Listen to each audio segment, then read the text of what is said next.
Out of the notice of this meeting was provided to the Westfield Leader, advertised on January 4th, 2018. Notification was sent to Star Ledger, properly posted on the Municipal Public Bulletin Board and filed in the office of the Municipal Clerk, informing the public time and place according to the provisions of the Open Public Meeting Law, Chapter 231, PL 1975. Good evening, everyone, and welcome. Good evening. At this time, I'd like to interrupt the regular order of business to swear in our new police officer. Chief Wright, would you please step forward?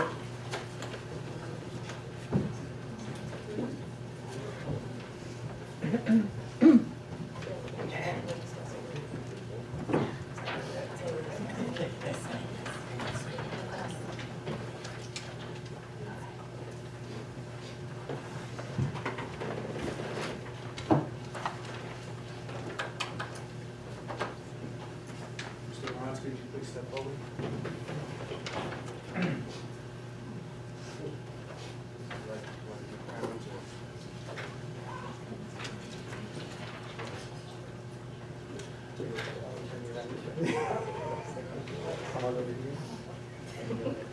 That's why you moved the gun. Okay, I just want to make sure. I state your full name. I, Ed Moronsky, Do solemnly swear do solemnly swear that I support the Constitution that I support the Constitution of the United States of the United States, and the Constitution of the State of New Jersey, the Constitution of the State of New Jersey, and I will bear fair, true faith and allegiance that I bear true faith and allegiance to the same to the same and the governments established and the governments established in the United States, in the United States, in the state, under the authority of the people, under authority of the people, so help me God. so help me God.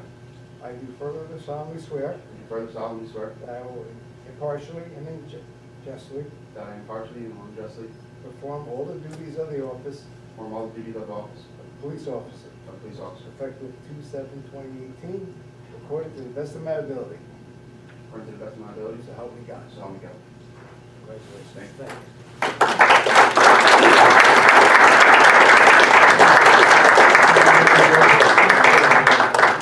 Congratulations. Thank you.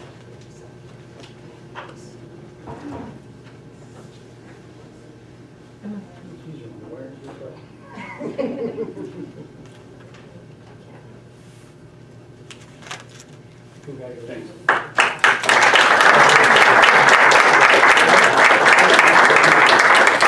Yeah, you gotta, no, it's a fake one, we already did this. No, I'm not there.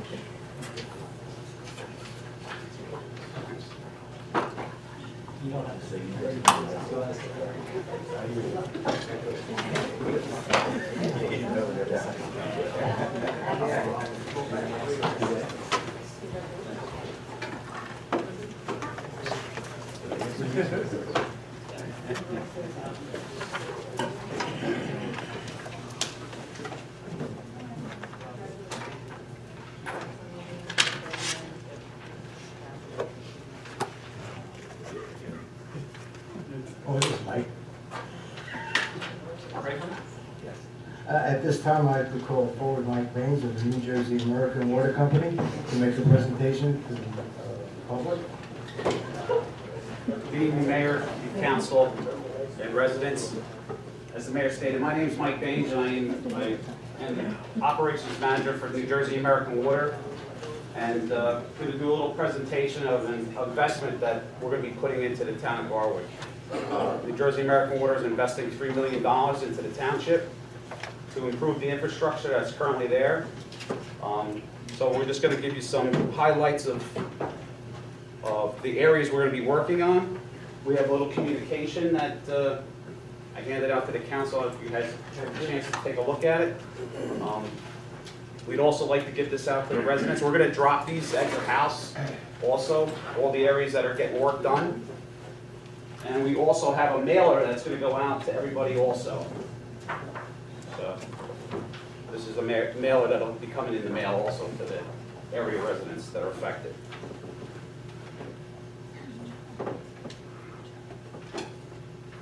I'll just call out the list of streets that we're going to be working on. Center Street, Spruce Street, Myrtle Avenue, New Street, Oak Street, Locust Street, Pine Avenue, Hazel Avenue, Hickory Avenue, East Street, and Oak Street. I have with me 2 copies of the maps for the different, that name out the different streets in purple. They're up here for anybody that wants to take a look at them.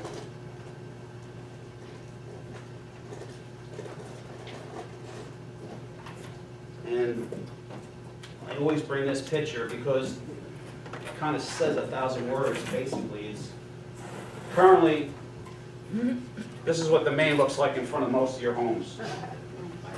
You see the right-hand side. This is what it's going to look like when we're done. So we're going to improve fire flow. We're going to improve flow to your homes. Everybody's going to get new services. We're going to be putting in new hydrants, new valves, full upgrade to the system, so that your infrastructure will be in A1 shape.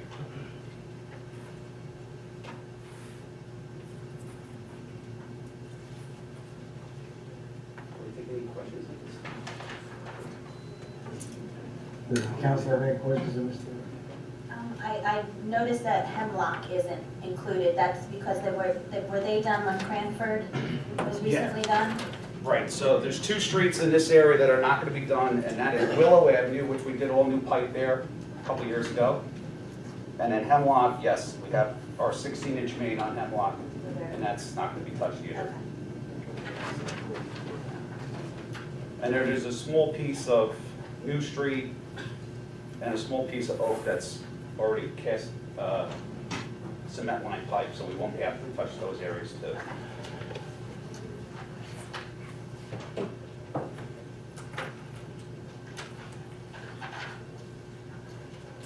So the communication we brought tonight, if you like, we can hand it out to the residents. Basically kind of explains the job itself, the project itself.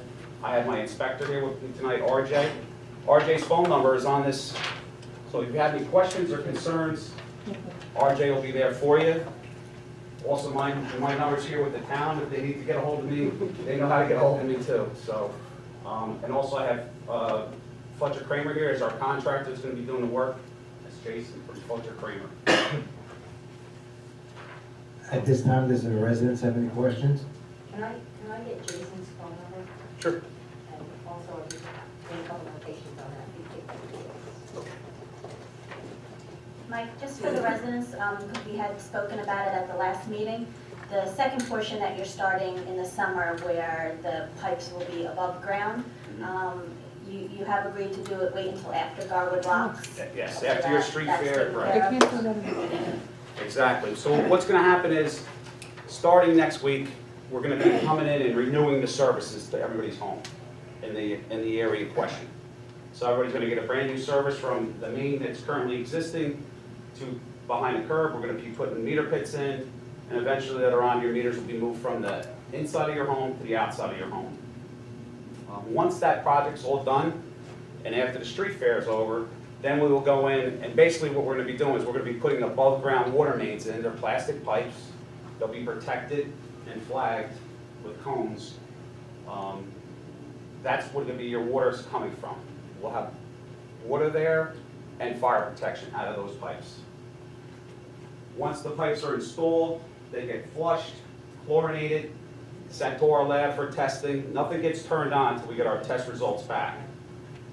And then we'll have fire setups for the fire departments to tie into, basically their hydrants off of it, stubs that come off of it for hydrant connections. Mike, Yeah.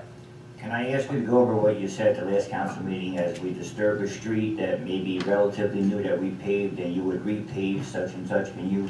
Sure. So we have a list of streets that are in moratorium. And basically what's going to happen is those streets that are in moratorium are going to get paved curb to curb, back to the original condition. Center Street, for example, that was just paved a couple of years ago? Just months ago, okay? That's going to get, I know it's a shame that we have to dig into new roads, but the only way we can do this infrastructure improvement is by doing that. But when we're done and the restoration's complete, you're going to have a brand new road there, back to the original condition it was. So there's a Beach Avenue, Hickory Avenue, Maple Street, Myrtle Avenue, Oak Street, 3rd Avenue, West Street, Willow Avenue, and Willow Avenue. Yeah, and Willow Avenue. So those streets will be paved back to their original condition because they're in moratorium. And then all the restoration at the end will be complete. Where there's grass area, that'd be new topsoil and seed, everything will be planted. There should be no issues. If you have a concern, you have RJ's number, you can get right back out there and fix anything that you're not happy with.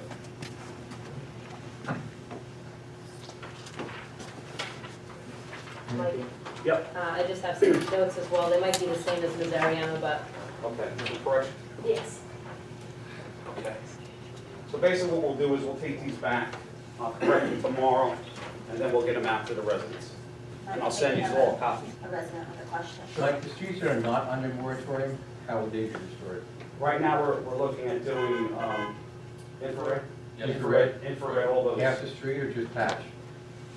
just the patches. Just a patch? Right. Cut back from the actual excavation. Right. Yeah, they'll make the excavation a little bit bigger, and then run it in, yeah. Mike, just, sorry, if you could just, I know you went over this last time, but I think it would be helpful to just, again, just go over the timeframe from start to finish. Okay. So, the game plan is to start next week renewing all the services. Once the services are renewed, we're gonna put a halt on everything. Once the street fair is over in, I think that's the first week of June. Once that's over, then we're gonna come out and start putting the above-ground piping in, and then making the excavations at each intersection where there's a hydrant. All those have to be dug up because there's valves in those locations, and they have to get all replaced. Everything will be plated until we get all the work done. Then we're gonna come in with the cement line, not the, I'm sorry, the 3M. 3M liner, polyurea. That's gonna go through the existing main that's there. And it's, as you see in the picture, this is what it'll look like when it's done. And then what we do is we tie everything back in, we fill it, it gets flushed, tested, sampled, and once that's clean, then we can start transferring everybody back to the new main and take you off the bypass. Once that's done, we remove the bypass, then we'll start coming in and do temporary restoration. We're gonna let it set for a month or two, let it settle out the ground. Once that's complete, we'll come in and do the final restoration. So we're looking somewhere, I would say, Jason, help me, somewhere in October, Yeah, final restoration. September, Yeah, October, October, probably. probably October for the final restoration. Mike, one more question before you sit down. Last meeting, you talked about any homeowner that has a lead pipe or galvanized pipe coming into the house. So currently, you may have galvanized plumbing in your home. That's coming out, you're responsible from the inside of your home to the shut-off at the curb. If that is galvanized, we're gonna replace that line and with updated with copper, am I correct, Jason? Yes. We'll put copper, new copper in that, so you'll get an upgrade on your current service if you have an older galvanized or lead service line. For the most part, I think there may be some galvanized, but I don't think there's any lead currently. Galvanized the older. The older stuff, So yeah. for residents who have replaced their plumbing from the curb to the house, We're gonna tie into that. right, and that shouldn't be a No, problem. you won't have a problem with that. So resident over there that has a Sure. question? So is it my understanding you're replacing the feeder from the house to the now the shut-off valve at the curb? If it's galvanized, If it's galvanized? if it's galvanized. Most of them today are copper, might have, some people may have plastic. We won't know until we obviously dig up and see what we actually are dealing with. And what's the process for doing that for residents? Is that trenching or is that, I'm gonna let you. It all depends on landscaping and everything else. Ideally, we'd like to pull the service, get it up to the house, and then transfer it over to the inside. But we try to do as little trenching as possible, but it all depends on driveways and where the actual service runs, concrete. We try not to dig into anything like that that's hardscape. But whatever is excavated will be put back to the original condition. Yes, If you take a sidewalk out, you're getting a new sidewalk in that place. If we dig up your front lawn, you get all new front lawn put in, topsoil and seed after that's done. If you have sod there, you'll get sod put back in. Whatever is there now is gonna be back. If we have to get into some of the landscaping issues, we will address those as we go and take care of all your landscape needs, bushes. Hopefully, there's no trees involved, but sometimes we will run up against a tree. Do you take photos before the project? Yes, everything's photoed, videoed, and then we have that for any questions that come out later on. What's your backfill of the trenches? It's whatever the town requires, but typically it's DGA, Yeah. compacted and lifts, and the base and top.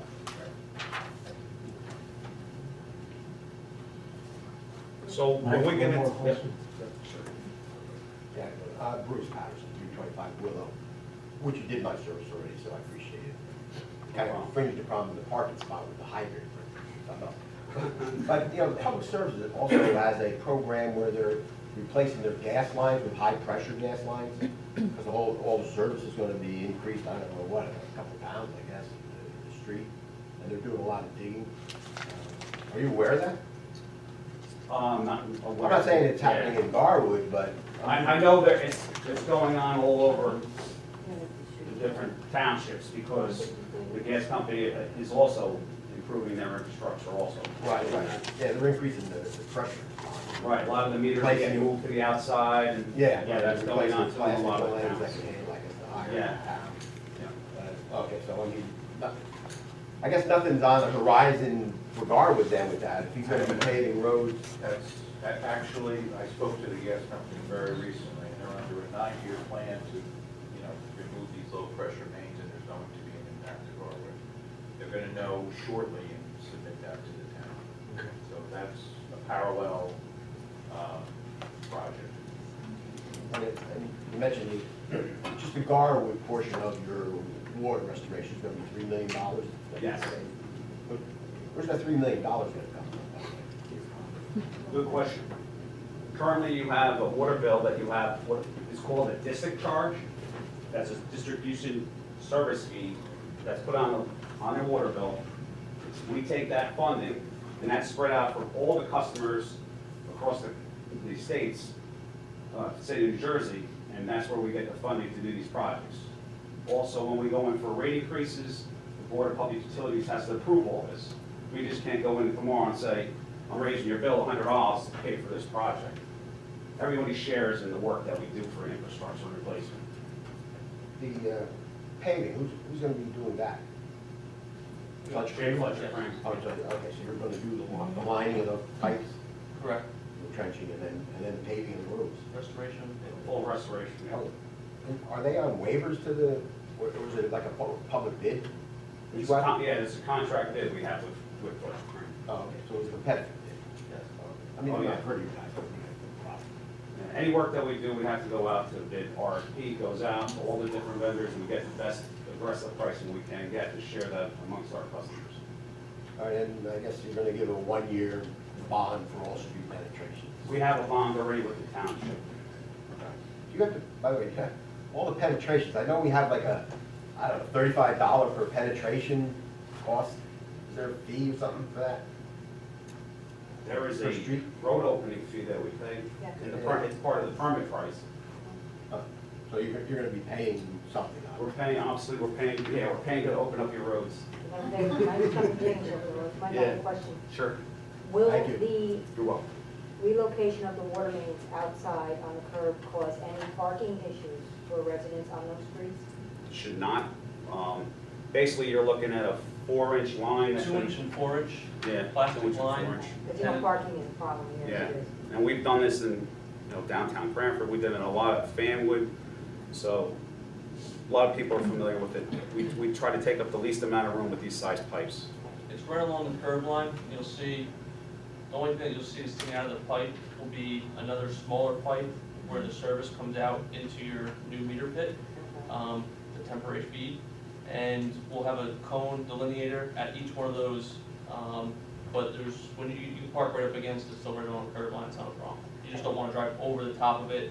The pipe will hold, but you just don't wanna hit that service. Right. And we have someone on 24/7 standby. Phone number will be distributed through to the police department, to the town, and if anything comes up, the person comes out and fixes anything they need to fix. Good. Also, if we're crossing over driveways, there will be a rubber coating that goes over the top of it, so you can drive over the top of the pipe to go into your driveway. There's gonna be a hump on top of the driveway? What happens is, that here's the pipe, it may go across your driveway, there's a special ramp that gets put over it, it's like a double-sized ramp, so you just drive right over.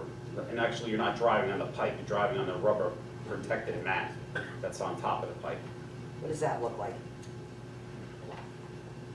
So if you have the pipe, picture the pipe right on the front of your driveway on the curb line, and then on the front of that, where it blends into the road, it's maybe 18 inches wide, and it just basically transitions from the road to the top of the pipe, so that you come up over it into your driveway.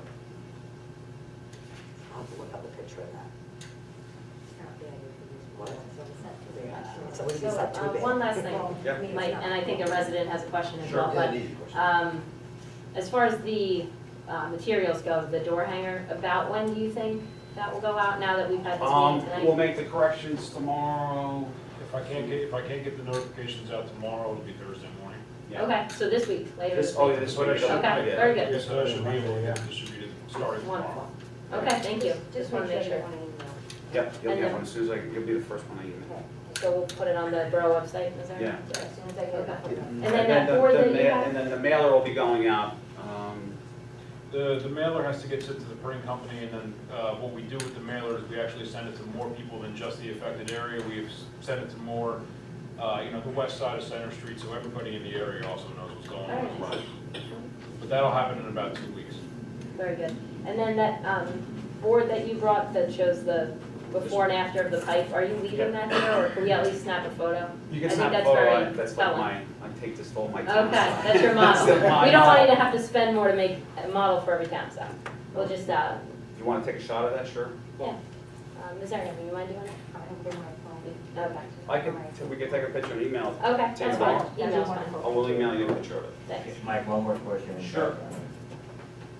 Real simple, when I see these projects, I mean, there's a lot of pipes that are like day glow orange, that's just for, I guess, be careful, watch out. Yeah, we spray paint everything orange, the above ground piping, just for people to see it. Yeah. And then like there's delineator, little cones at every, Delineators sticking up everywhere, just to make people aware of it. right. Safety's a big thing for us. Any other? Back. Yep. How you doing, Mike? How you doing? I had the experience of the work being done last year on the 500 block of Locust Avenue. Okay. You didn't reline, you put a new main in Brand new main in. on the 400 and the 500 block. Mm-hmm. And I happened to be one of the lucky ones that had a fire hydrant in front of my house. And like a year or two before that, you guys were there also to replace the fire hydrant. What kind of precautions do you take when you rip up tree roots? As far as when we were doing excavation and we ripped some of the tree roots out? Yeah, because when you did it in front of my house, the town had just planted a nice little flowering tree there. They ripped the roots out of the ground, and they're still out of the ground. Okay. And when you did your landscaping work, they did not spread topsoil, they did not rake, they just threw seed down and hay on top of it. You could go there tomorrow and look at it, and you will still see roach stuff on my front lawn. Okay. Can you give me your address? I'll get that fixed right away. I wish we would have known sooner. Mayor, Okay. they know I complain Yes. Okay. I'll pass it on. about Yeah, if you utility could give work me all the time, Yeah. you know. The last thing I want to do is make anybody unhappy. Notifications. I had gotten my doorbell rung in the morning to move my vehicles, because I happened to park one on each side of the fire hydrant at that time. Mm-hmm. And that was a 7:15 ding dong to move my vehicles. I mean, are you really gonna give people notice? We're going to be handing these out door to door, so you'll know the project's coming. We will notify you when we're going to be working in front of your home. Like, that's the simple thing we can do. When we get closer to your area, we'll make sure you know that. We're going to ring your doorbell and ask you, like, you may have to move your vehicle, whatever they need to do to get access.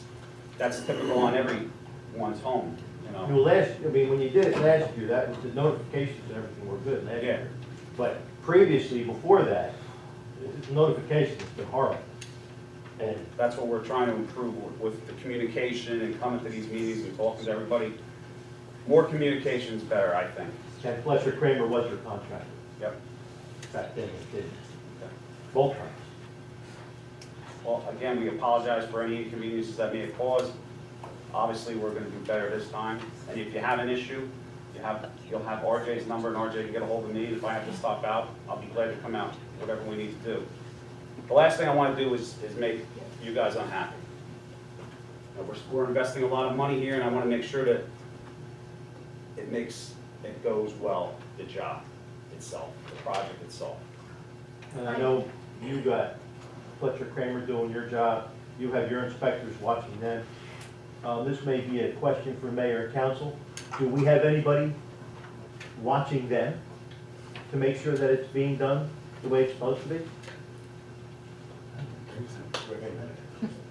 Or do they just keep, you know, like I've been saying, I'm like gonna sit out that? there all day, but we can certainly Okay. do some construction observation afterwards. Just a suggestion, if you guys know, like 48 hours in advance, what street you're gonna be on, perhaps we could help you by posting no parking signs Yep. to eliminate some of that, ringing people's bells at 7 a.m., because I know if that were me, ring my bell at 7 a.m., I wouldn't even answer. So, maybe that would help eliminate some Yeah, of well, that. what we could do is, as we get to the streets, and I'll go over this with RJ, obviously, we're gonna set it up and try to go one street at a time, but we may have crossover when we're moving to the next street. What we'll do is we can get notices out to those. Yeah, if you guys Those put down and residents. say, it's Tuesday, on Thursday, we're gonna be on Locust, I let the police know, we throw some signs, it might help eliminate a couple. Sure. Outages. Yep. Any more questions in the audience? Can't Garwood Rocks be, the date be changed or the location? I mean, this I feel is kind of important. It goes, the Garwood Rocks is through the Westfield Chamber of Commerce, so I don't And know. they're already having It's not meetings. from the town, so. Right.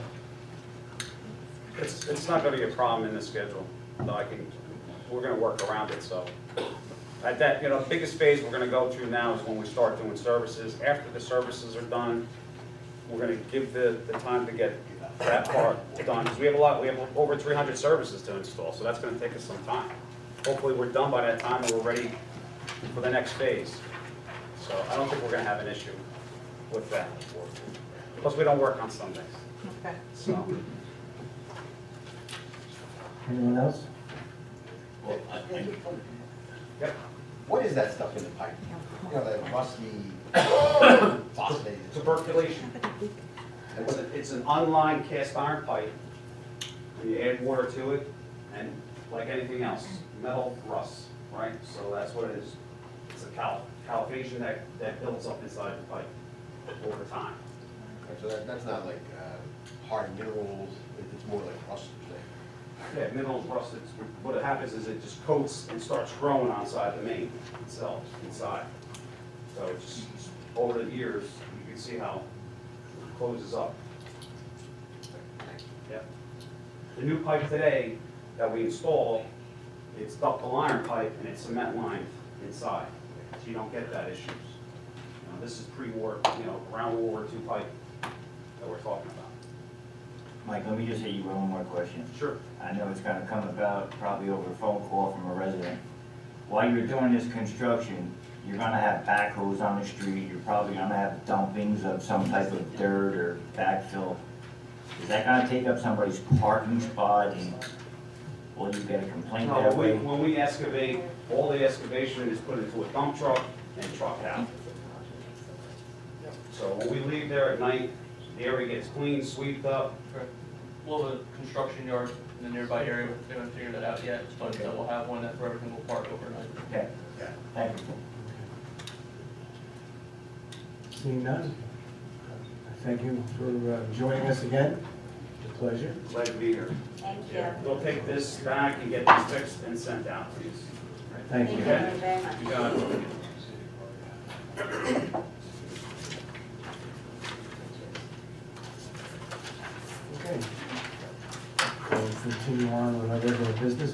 Sarayama? Want to keep one of, I'm sorry, you Please. want to keep one of these or both of Please. these? I mean, Sure. Yes.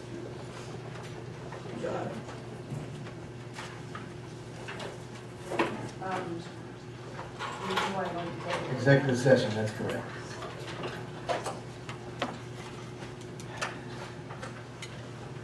Closed session resolution authorizing an executive session for the purpose of discussing potential litigation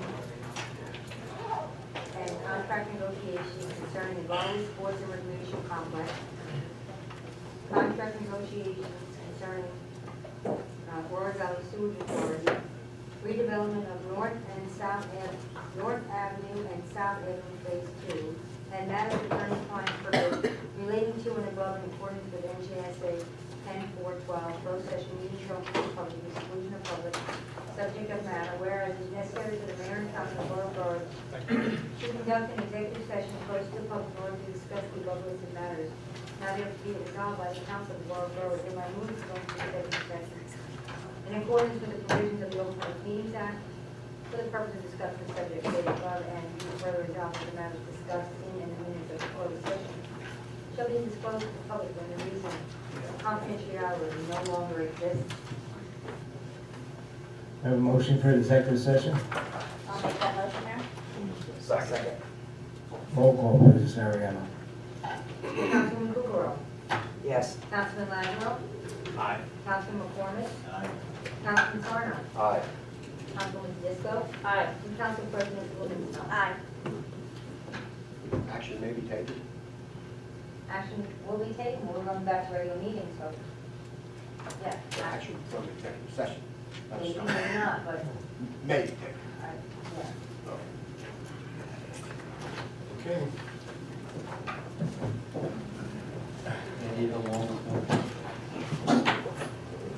Wrong. Very careful. Why can't you do it at the end of the meeting? Really wrong.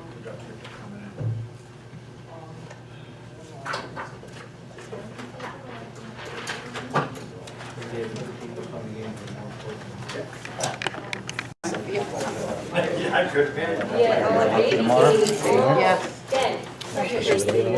Five.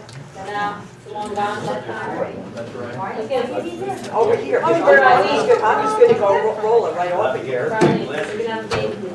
I mean, Problem is, I look at my. I've been here 2 years and no one's rolled over Well, yet. I One. can't too. I'm saying right now, I said one, yeah, but I do. Write a note. I wouldn't put out a Did doubt. one person fall out?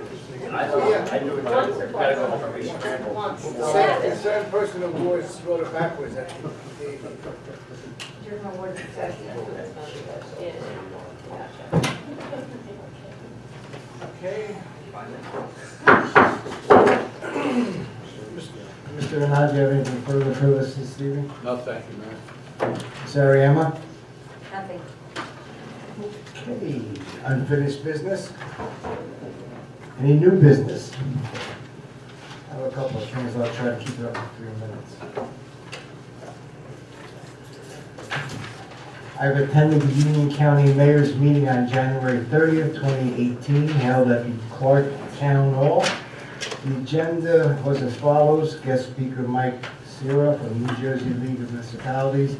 The discussion was about the New Jersey State Bill B-3, which transfers management of the Police and Fire Retirement Fund to the Board of Trustees of the Police and Fire Retirement System.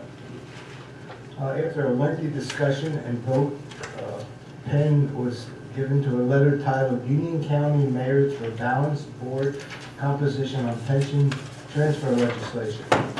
The Union County Mayors strongly believe that the board should be balanced between labor and management while providing for an independent voice for tight-breaking decisions if needed.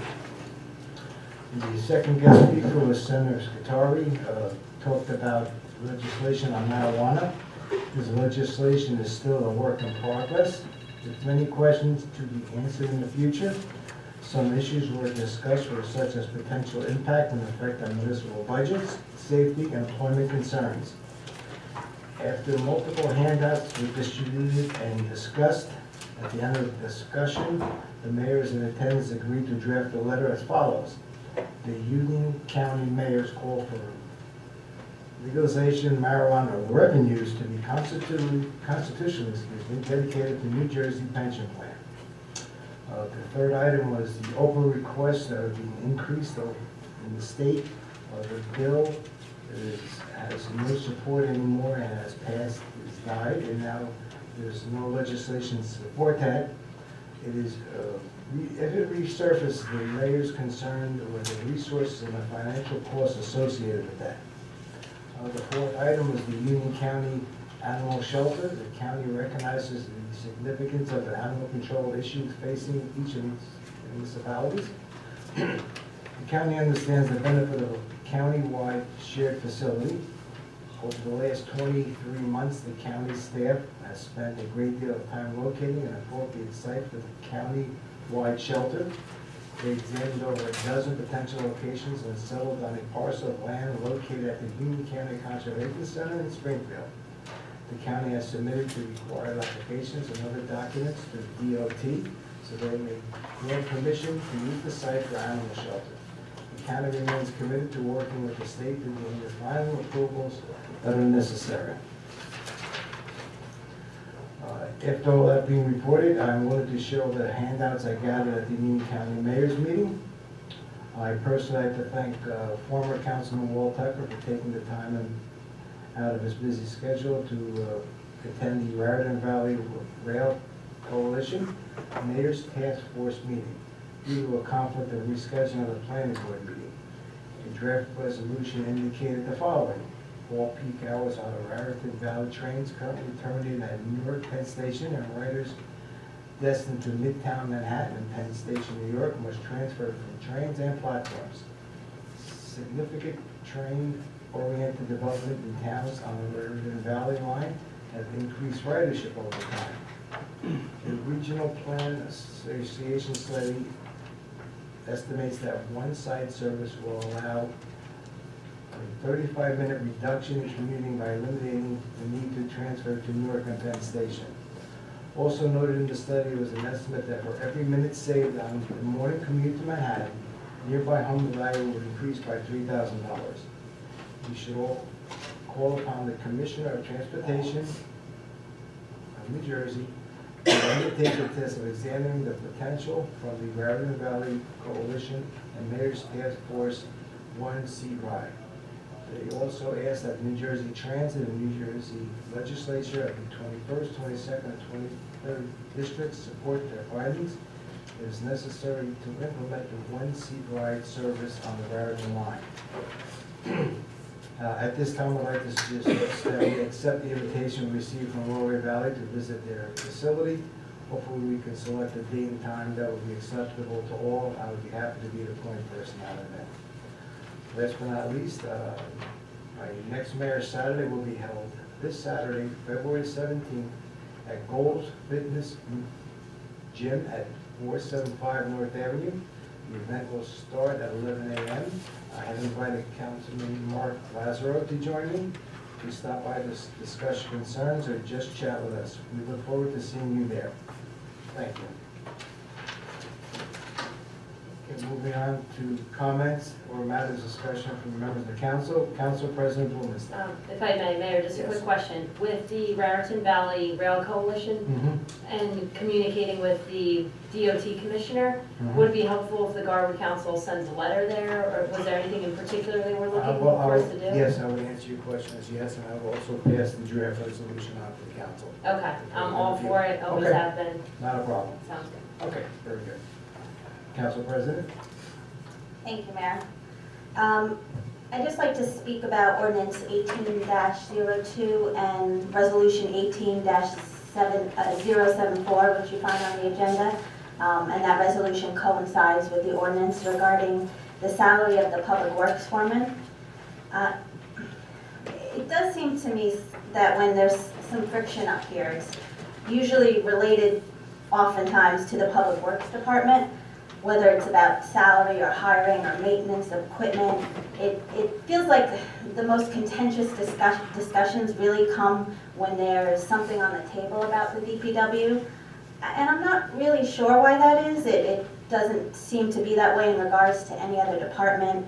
And the DPW is certainly a crucial service for Garwood, and residents obviously are fiercely protective of the department. I hope that we can soon move past this and start to come together and treat this department the same way that we do all the other departments in our borough. But that being said, I am going to ask the council if they would agree, following the public hearing, to table the ordinance and resolution regarding the salary increase. It's always my goal when we council members come together, whenever possible, on different issues placed in front of us, that we can come together on them. It's not always possible, I know, but if I can try to get us there, I certainly will. And while I wasn't in agreement with the tone of the discussion at the last meeting, I do recognize that some of you felt that this ordinance should go to finance. And so I'm okay with doing that. The finance committee will be meeting actually twice before the next council meeting to discuss the budget. And so to help get the committee on the same page, I'd like to go over the increase with them, as well as discuss where in the budget I believe the money for this increase can and should be found. I do recognize that in order to maintain a stable budget, that I do see the reality that for every dollar spent requires a dollar saved, and I am committed to that. I pledge to this council that the just under $7,000 needed for this salary increase can and will be found in savings from specific areas already in our budget, and I will lay that out to the committee. As I said last week, this comes down to equity for me, and our employees should be paid a fair and equitable wage. And I know that Garwood is not and should not be a town that doesn't value each employee in the workforce in every department.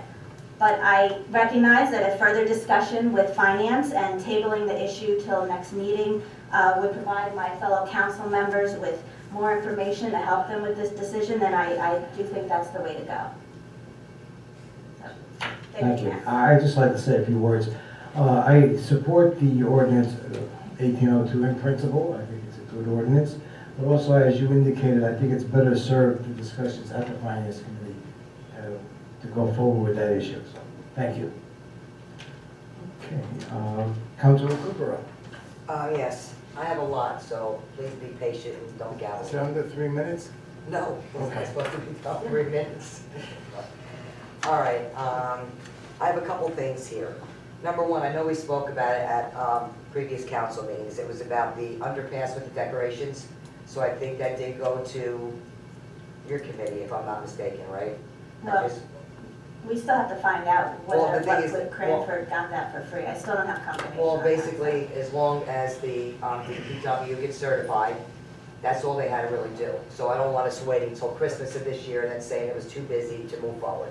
So I'm thinking I'll about. check in on that. All right, on that particular. If I just may comment real quick, don't forget, we also talked about buying a new piece of decorations. So, Okay, which comes to my next thing. The manger that used to be at Borough Hall, it's gone, right? There used to be one here, and I think the last mayor said that it was stored and it got ruined.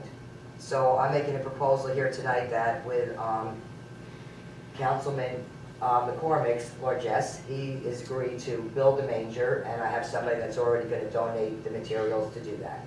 So I'm assuming everybody would agree to that? I definitely would.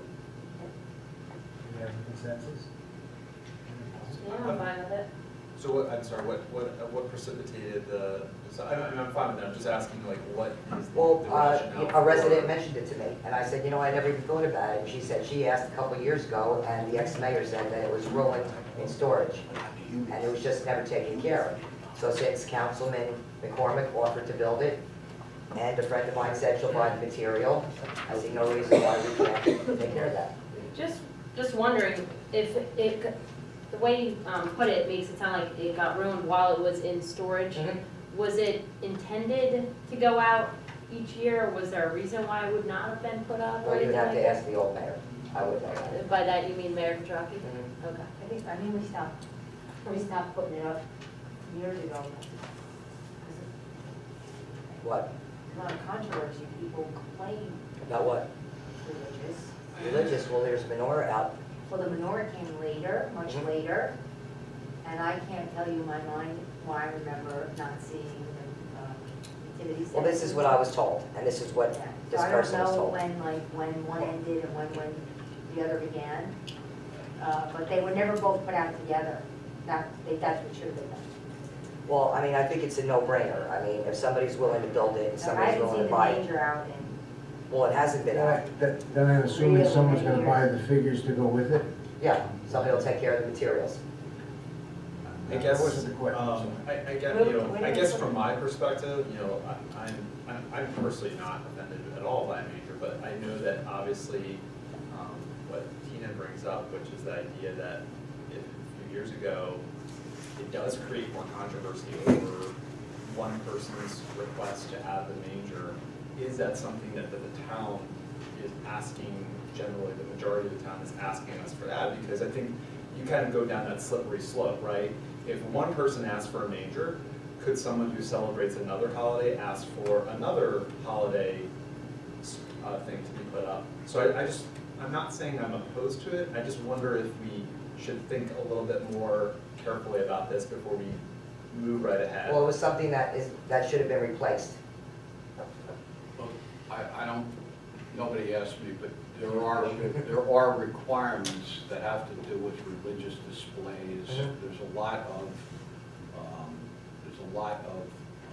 cases on the issue. So what we need to do is have a plan, not just decide to build whatever religious display anybody suggests, but to have a plan for how, if you're going to have an ecumenical religious display, where that's going to take place and how.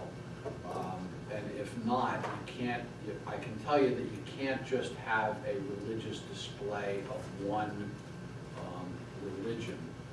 And there is some danger that once you start with encouraging religious displays, and a lot of towns do, I'm not saying you shouldn't do it, but it's something to consider, because then you have to essentially include anything that anybody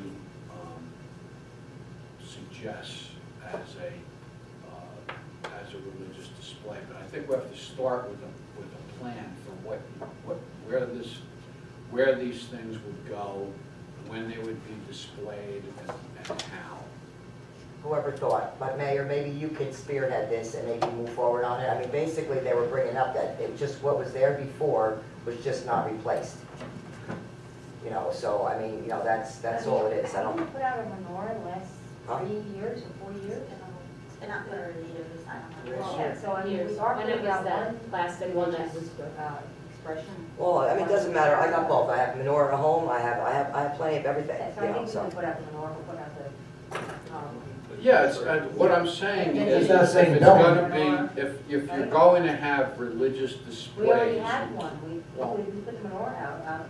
Well, maybe I haven't noticed it, I don't know, and it hasn't been discussed at a meeting, so, No, it wasn't. and I'm not with the world's most, But it's sort big of- and it's out there. On that note, I'll spearhead the Beautiful. committee or Yeah, it's get the beautiful. information that's appropriate and report We'll back. spearhead it, okay? And, was that it on that, because I have more, so don't go away yet.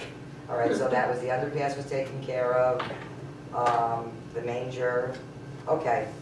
Now, also, I'd like to tell everybody that, we had a subcommittee meeting 2 weeks ago up in Franklin, North Jersey. It was 8 people from all over New Jersey, Cranford, Garwood, Hopewell, and Franklin. We had a conference call with Holly Shapezi, who was one of the authors of these bills, and I'm gonna basically give everybody a copy, and I would like to introduce going forward. To pass the address the problem of overdevelopment and the overreach of fair share housing. These are some of the real problems we are facing as a state, and nothing seems to be able to be done about it as people continue to move out. There are environmental issues with the large projects going on everywhere. Suez Water Company that serves the northern parts of New Jersey did a study regarding New Jersey running out of water by 2020. The Sierra Club, by their own admission, came out and stated all of this high density will increase New Jersey greenhouse gases 45% to total pollution. Also, there is a loss of habitat and green space. There are 6 Senate and 8 Assembly bills that want to restructure the high density and COA combination issues. One major concern is to make this a statewide obligation, not just townwide. Most importantly is to eliminate the builder's remedy, focus on public-private partnerships, and address seniors' issues. There is an issue where market rate units are getting the pilot with COA units, and this should not be. Political involvement has mostly been by Republicans, but there are also prominent Democrats that are on board and recognize high density will impact our quality of life in New Jersey and understand it needs to be fixed. Eminent domain is being used to take profitable and viable businesses that do not sell, that they do not want to sell. 90% of what is going on is for profit, which was not the objective of the COA madness. Avid districts are giving pilots to the developers, which are actually building 100% market rate units, and these projects have no COA since the town is considered predominantly low income already. By COA regulations, it has directed all further high density have a certain percentage of low income. But since these areas which are already mostly low income, FSHA calculated what the number should be, and that obligations are spread over the rest of the towns. One example was Jersey City.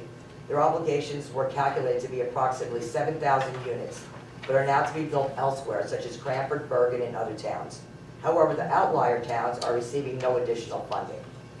An issue is that a private organization, is the one suing the towns as plaintiff and interveners. I spoke to Holly Shapizi's assistant, John Gill, and he's going to be sending me a sample bill to be introduced, but this has already been introduced to the Assembly and referred to the Housing and Community Development Committee. Holly is on this committee this year, and it is now in the hands of Chair Jerry Green and Speaker Craig Coughlin, I guess that's how you would say it. So anyway, there's like 13 her bills that she's, like I said, it's already been to the committee, and I'm gonna give everybody a copy of these, I'll make them, and I really definitely want to get this on the agenda as soon as we can, because I really see that this is the only way to move forward is at the state level.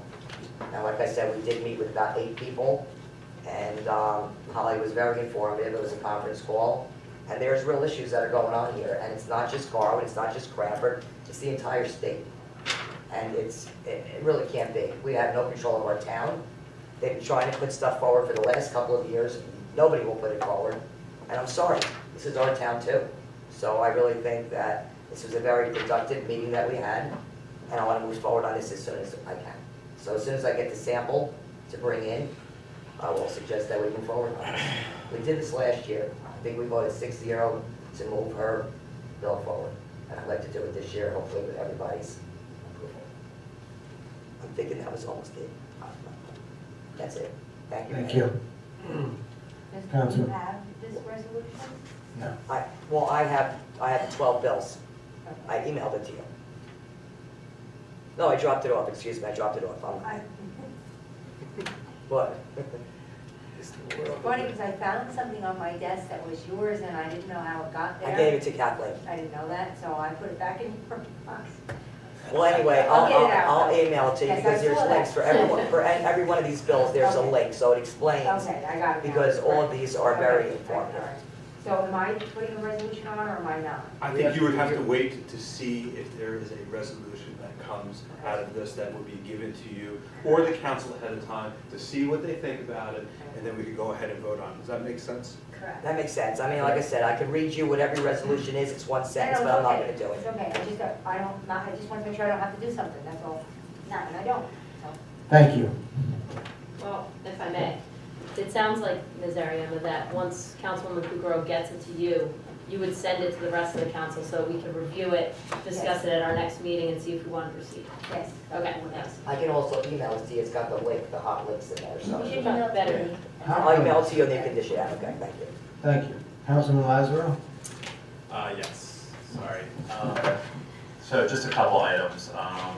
So I met with Councilman Sarno this past Sunday at the rec center to meet with a couple of the baseball league members who wanted to discuss the implementation of a batting cage. And we looked at a couple locations to where it could go. Also, I had emailed Tina, Bob, and Mike in regards to any kind of liability issues associated with that.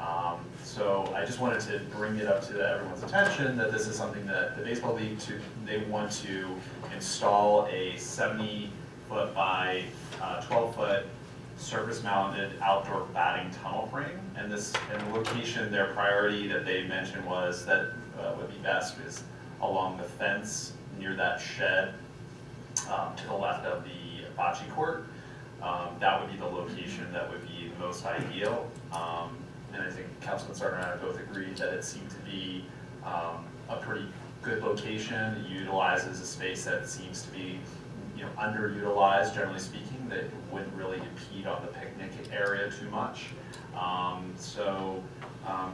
just wanted to bring that to everyone's attention to discuss it. I know Andrew Weiss was here earlier, he had to leave, so I know he did want to speak, so maybe we can get him to speak at our next council meeting to discuss this further, but I just kind of wanted to put that out there.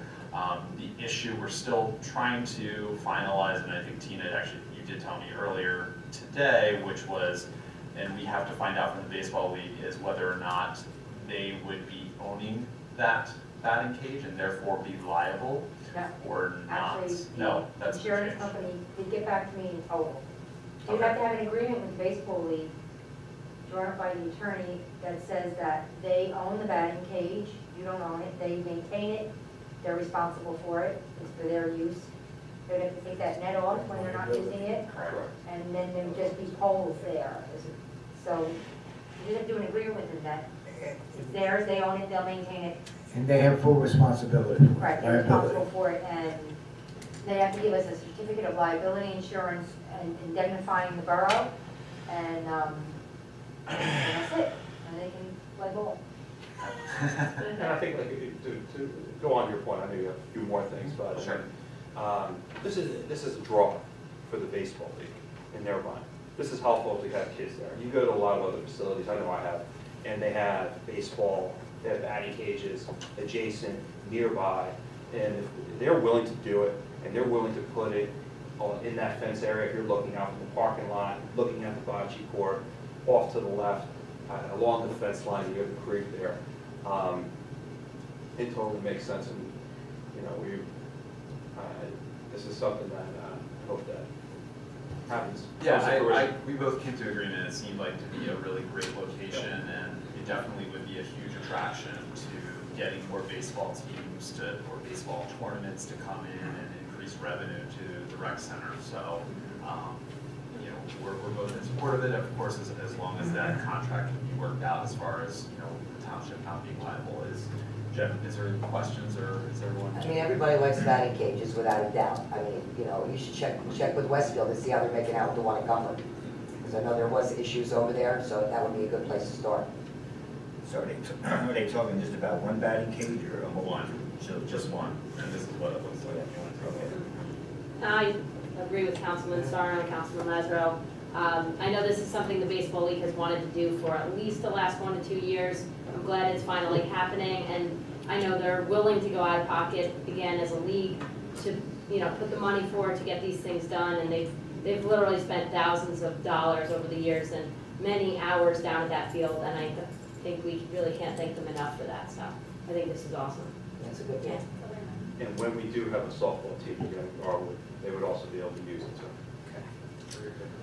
Okay, and then the second item I have on here. Wait, can I just recap real quick? So, is that you all agreed to allow them to install the batting cage, or? As long as we have an agreement Well, with we the have to contract. lead that, we have to Do we prepare need the to- agreement, I have to. Do I need to direct you to write that You should- agreement or that contract? Yeah, and then you would also, direct me to get in touch with this guy and tell him what we need. So then are we in agreement, Yes. everybody? Mhm. Yes. Okay, so then, yes. Okay, now we'll do that, then, thank you. And then the second item for discussion I wanted to bring up was the turf maintenance. I forwarded an email to people in the Buildings and Grounds Committee about this. So I had asked Tina, in regards to this, is how much kind of maintenance is going on with the turf field at the rec center. And also I had inquired in my own district where I work, how often is turf maintained, and most turf is maintained twice a year. And so in order to repair seams, to potentially fill any, put any infilled rubber that's used for the turf, cleaning of all debris and fibers, the maintenance, grooming of the entire field, that kind of thing has to be done in order for the turf field to last a longer period of time. So Tina acquired a quote from Elite Synthetic Services, and they would do 2 visits, one between April 1st and April 15th, and one November 1st through November 15th, and they quoted us $1,200 for each visit. So I just wanted to get a sense of how people felt about this turf maintenance idea to maintain that space. When's the last time it was maintained? Tina, what's the exact date? It was done in the fall of last year, and it should be done every year.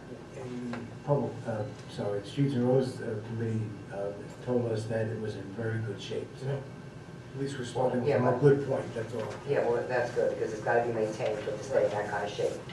And if I recall, I feel like Councilman Pedroselli did say that there were some seams that did need repairing. Yeah, this, I actually inquired about Again, this. more? He told me about this before, Councilman Pedroselli told me to inquire about this because of a conversation he had on the Recreation Commission. Right, but we took care of So- the broken seams now. Oh, No, not now, but then he said he inquired about future maintenance, and that's why I inquired with you, because we obviously want to maintain it and make Yeah. sure that we don't No, have if this there were, problem. though, I just wanted to know. They were taken care Yeah, of. it's taken care of, Okay, right. okay. That just sounds like a small investment for a $100,000 field. So are we, Don't they take care of that with the field? Doesn't the field take care of that in their, Who's the field? the, whatever their, Do you mean with the rental money? yeah. Yeah, they bring in rental money, and that helps offset the maintenance costs, like these. Okay. The big company's gonna do the physical. Oh, no, I know. so would everyone be in favor of? Sounds like we have a consensus, Councilman. I agree that you have to maintain something like Right. that. Something like that, as with the, very nice car, you want to maintain it, you got proper maintenance involved with it. It's just one of those costs that you have to do with a field of that stature. It is what it is. And it sounds like it's very inexpensive for the total cost of the field. So then can we prepare a resolution for our next meeting for that? Yeah. Thank It'll be you. done, yeah. That's all I have. Thank you, Councilman. Councilman McCormick? I guess what I'd like to talk about is the 1802 ordinance about the foreman's pay scale. And I stand by what I said last meeting, and I think with only 5 months in, I can't be in favor of it, so I just want to make that clear. Going ahead, yes, but not at this time. Which one? I didn't hear you. Mr. McCormick, I didn't hear you say. What was it? Which one I was gotta it? repeat the whole thing for you. No, no, no. 1802, the foreman. It's okay. The foreman. 1802, Councilman. Okay. Is that it, Councilman? That's it, thank you. Councilman Sarno? I'll also talk about ordinance 1802, and what I ask the council is to defeat this ordinance, don't table it, go back to the finance committee, tie this to a percentage. That way this debate doesn't keep resurfacing every so many years, okay? Agree upon a percentage of finance, bring it back forth to council, and I'll support it. I just want to follow up, just a question for you, Councilman Sarno. Yep. So when you say a percentage, do you mean a percentage on the $3, the fact that it's a $3 additional salary on top of the hourly wage? Or do you mean that finance should look at it as labor salary plus $3, come up with a percentage from there? What I'm Do you have a thinking- percentage in mind you would be favorable to? Here's what in theory, in Okay. fact, I don't know what's gonna happen in the committee. You have the highest rate agreed upon from our last negotiated contract, right? It's around, was it $33, $34 per hour, okay? Is it 10% higher than that would be the foreman salary? Is it 12% higher than that? Is it 15% higher than that? That's the way this should go, okay? In order to, I think, to alleviate a lot of this, because this will keep resurfacing, right? 10 years from now, we're talking about it again. 12 years later, whatever, we're talking about it again. How do you alleviate that? It stays that way as a constant percentage. That's what I want council to think about. Okay. I think I understand your point better now. Okay, thank you. Thank you. Councilwoman Tedesco? Thanks, Mayor. Here we go. Mayor, by the way, were you going to announce the committee change? I noticed it wasn't on the agenda. It's on the, it should be. It's now on the It's on agenda. the Oh, We called it It's out. on the public's agenda? We called it after Yes. round. Okay. After your agenda went out. Okay, so I'll read what I have from my last police committee meeting and workshop then. Okay, so 3 items. The first one being the volunteer reward card. So getting the card program has been going really well so far. It's off to a great start. The letters to all the businesses in town went out about a week ago, and we already have 6 businesses that have signed up. So if a local business is interested in participating by giving a 10% discount on products or services to Garwood residents who are active volunteers in our community, please let me know by March 1st. Also, for those that are unaware, Union County has a long-established Commission on the Status of Women with volunteer members from across the county. I've been on this a little over 1 year and have already gotten promoted to chair, which I'm happy to serve as. So we will be holding the 26th Annual Women of Excellence Awards Dinner on Friday, March 16th at 6:30 p.m. and I'm proud to say that it's right here in Garwood at the Westwood. 10 women with a variety of stunning accomplishments will be recognized for their service and achievement, including the former Garwood music teacher and Roselle Park resident, Mrs. Marguerite Madero, for her work with special needs advocacy. If you are interested in attending the dinner, tickets are $50 per person and payment may be made by check to UCCSW and mailed to Mrs. Carol Lombardo, 275 4th Avenue, Garwood. Last item, the police committee met on January 31st with Chief Wright and discussed a number of exciting initiatives for 2018, including a junior academy that would take place for a week in the summer. It would be open to Garwood children and their relatives of similar age if they were from another town. Also, an idea to help further a positive relationship between Garwood's youth and our police department would be through a playing card program, which has been done in other communities. It would be used in part as a fundraiser by gaining support from local businesses, as well as to encourage children to speak with police officers they see around town. They get a copy of their card and collect them for a prize. Other community policing initiatives were discussed, such as Coffee with Cop, and each of them are really something to look forward to. On another note, the police committee at the time was unanimously supportive of acquiring 1 or more additional radar speed signs, as they have been helpful in slowing down cars on 4th Avenue, Spruce Avenue, and Center Street since they were put up last year. That will be discussed further in the budget process. On a personal note, I was very happy that the rest of the police committee and Chief Wright were supportive of an idea that I've had for a while now. It's known as Street of the Week. I read about this program years ago in Elite Municipalities magazine, as the borough of Bloomingdale has done it for a while now. Essentially, residents would be able to provide direct input to the police department by submitting a form online or in person about concerns they have, and the police would use that information to help them focus their patrol on particular blocks, and a sign reading Street of the Week would be put up there and moved throughout the town. In many ways, this is obviously something that our Garwood Police Department is already doing. But the sign and the form are ways of showing the public more clearly what is being done to ease their concerns. I reached out to the mayor of Bloomingdale, and he said the program is working very well and has been well received and appreciated by their residents. And just like Garwood, Bloomingdale's #1 issue reported by residents was speeding. So that's all I have, and I do hope that's something that we see come to fruition this year, 2018. Thank you. Thank you, Councilwoman. We'll move on to public comment. Anyone in the audience who wishes to address the mayor and council, please step to the microphone. State your full name and address. Please limit your comments to 3 minutes, please. Okay, I apologize, I noticed will not be 3 minutes. The first one is truly borough business, so I hope they'll give me a little leeway. The mayor had asked me to look into something I'm sure you've all read about, which is the positive train control that New Jersey Transit is trying to implement along all the rail lines. Do I have to explain that? Everybody knows what that is, right? Positive train control. And the bottom line is that New Jersey Transit has sent out a letter to every municipality along their rail lines because they're starting to implement the system.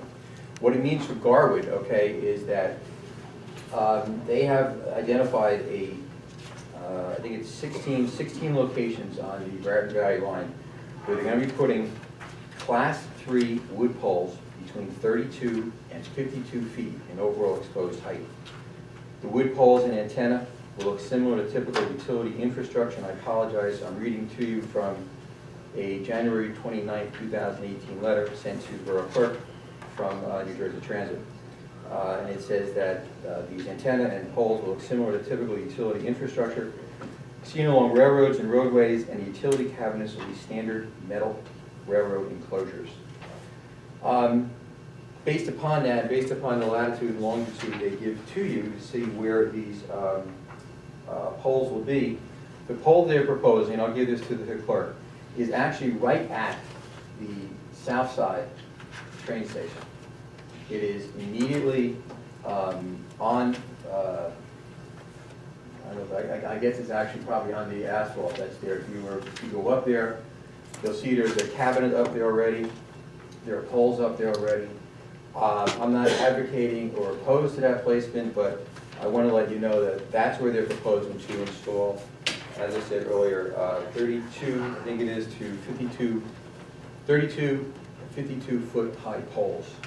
So, like I said, I'll give this to the clerk. She can distribute it to everyone. If the borough does have a comment as to the placement of the poles at that location, I encourage you to send some. Ms. Ariemo, we did get that. Yeah, but none of those pictures show where it's at. Oh, this one doesn't? It's very difficult to figure out from those pictures. The ones that I had, black and white, okay? This is the one you don't have, I'll pass it on to you. All right. Okay, thank you. All right, so that's where it is if you want to say anything. All right. And that was all I was planning on speaking about, but Councilwoman Cooper raised two issues that I really have big concerns about. So I'll try to be very quick. In terms of the manger Borough Hall, I know you made the comment about it's not it's a no-brainer. It unfortunately is definitely not a no-brainer. I would not support such a proposal. Years ago, I would say 20 to 25 years ago, I remember sitting in the Lincoln School Gymnasium when the PTA would actually start off each meeting with the prayer to Jesus, and we kind of stopped that. Not everyone in the audience believes in Jesus, and there's something called the separation of church and state. Mangers belong at St. Anne's, they belong to Presbyterian Church, they belong to the local church, they belong to churches. I was so glad that Bob, without being asked, spoke up. He normally doesn't do, because this is not a simple thing. You would certainly put Garwood on the front pages of discussions about this. I asked the borough to, I know you're shaking your head no, but I can show you lots of articles. People have made it a lot more complicated than it should be, Mr. You're President. correct, it shouldn't be there. As I said earlier, separation of church and state. The state does not support any religion. All are welcome. You either put Hindu, and every other religion out there, okay, that we should, I don't know what we need to put out there for the Muslim faith, but I guess we have to do that.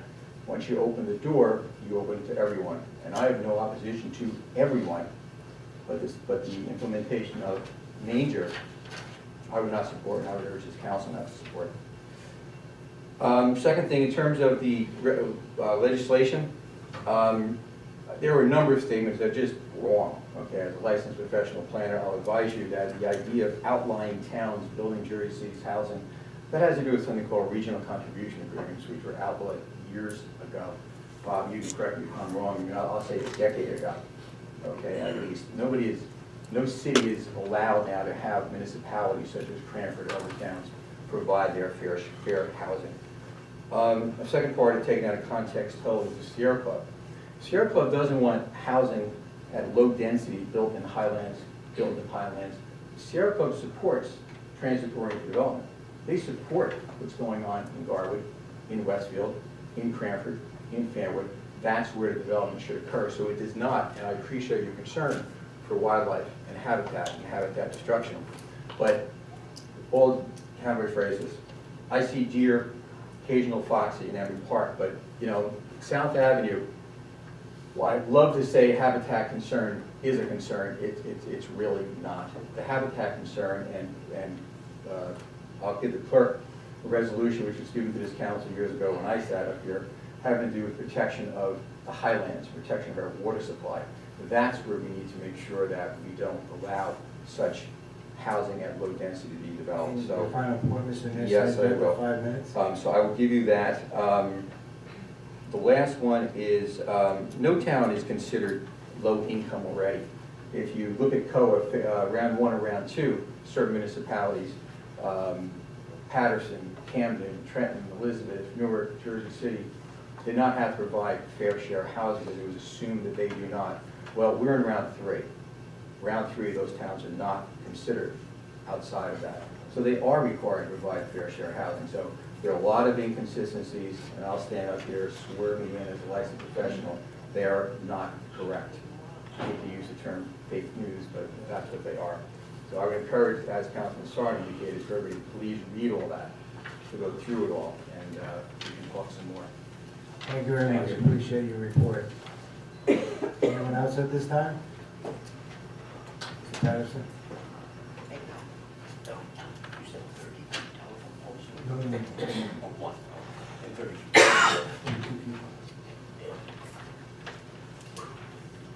Good evening, Mayor. Bruce Patterson, 325 Willow Avenue, Garland.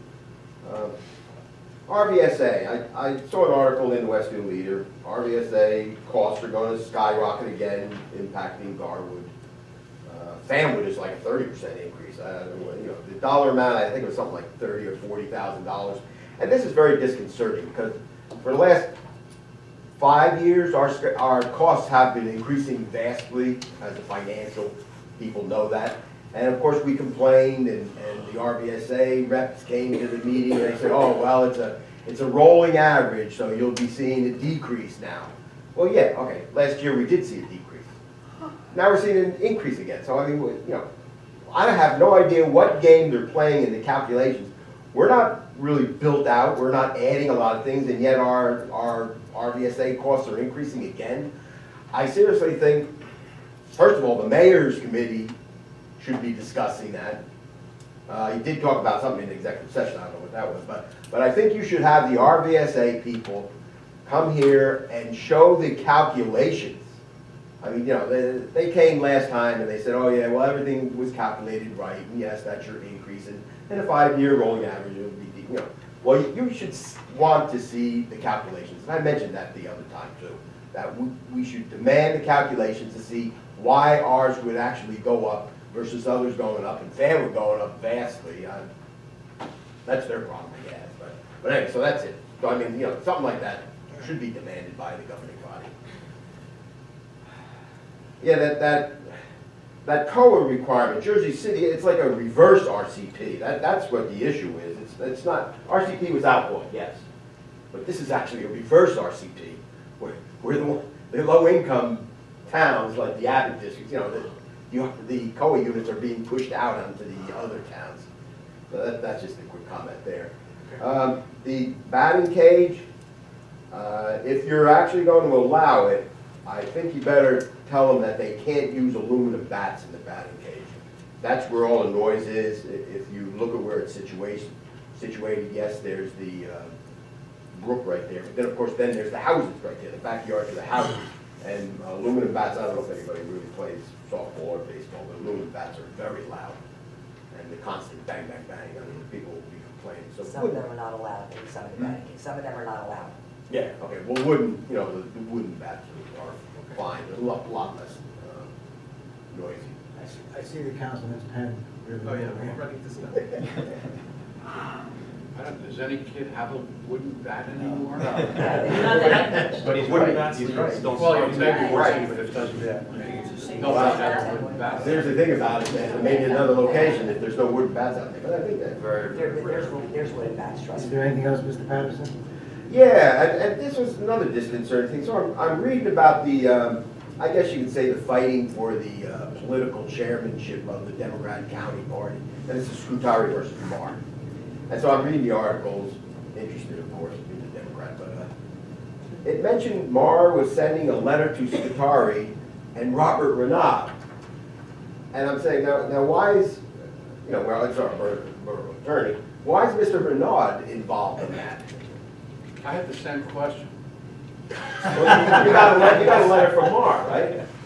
I think everybody that I know of got a letter, but I have the same question, Bruce. I So, don't yeah, know. but why would you be involved? Through you, Mayor, I guess. No, good. Mr. Ramon, would like to answer, go right ahead. I just said I have the same question. Okay. Anything further, Mr. Patterson? All right, only because I don't know how deep he is involved in the party, but I just hope a lot of the public interests are not conflicted, you know, by whatever the party politic is going on. I'm not too excited about it. I'm not really gonna talk about it, but it seems to be a serious infighting going on. Thank you. And I wrote a letter to the newspapers, and I'm sure everybody can look forward to that one. So, but, all right, yeah, I'll talk about the county, you know, Ed Oatman, Scutari, the freeholders, Oh, I'll talk to you're you up to the 4 next minutes already. time in the main agenda, but there's Okay. something seriously wrong there too. Thank you. Thank you. Anyone else at this time? Seeing none? Do I have a motion to adjourn this portion of the meeting? So moved, Mayor. Second. All in favor? Aye. Should we Aye. continue Couldn't get that on, one out, council? that's not- Please rise for a moment of silence and salute the flag, please.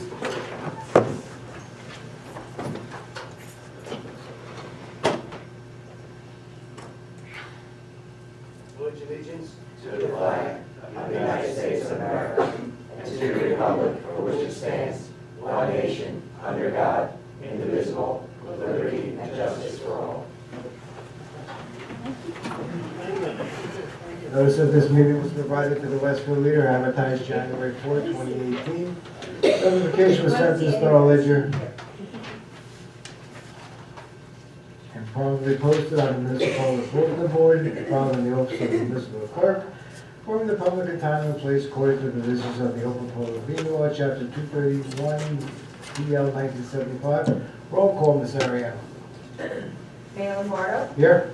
Councilman Kukrow, Here. Councilman Lazaro, Here. Councilman McCormick, Here.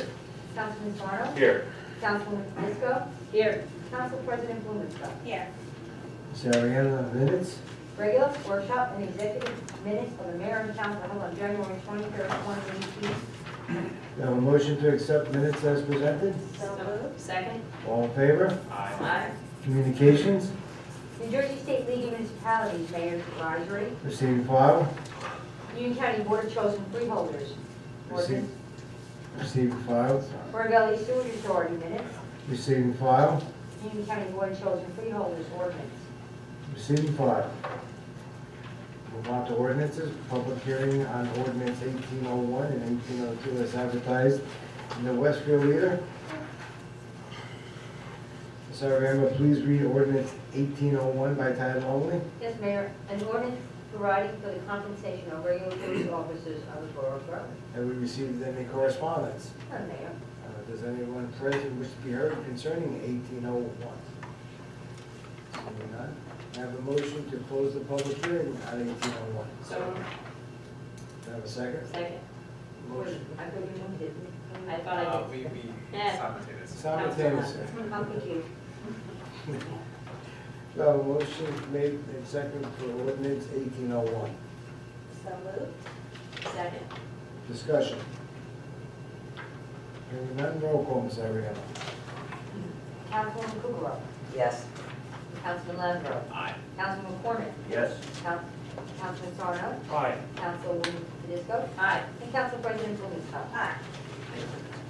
Ms. Ariano, please read ordinance 1802 by title only. Yes, Mayor. An ordinance fixing the salaries and wages for the Department of Public Works of the Borough of Berlin and the County of Union, State of New Jersey. Do we have received any correspondence? None, Mayor. Does anyone present wish to be heard on ordinance 1802? I have a motion. Go ahead.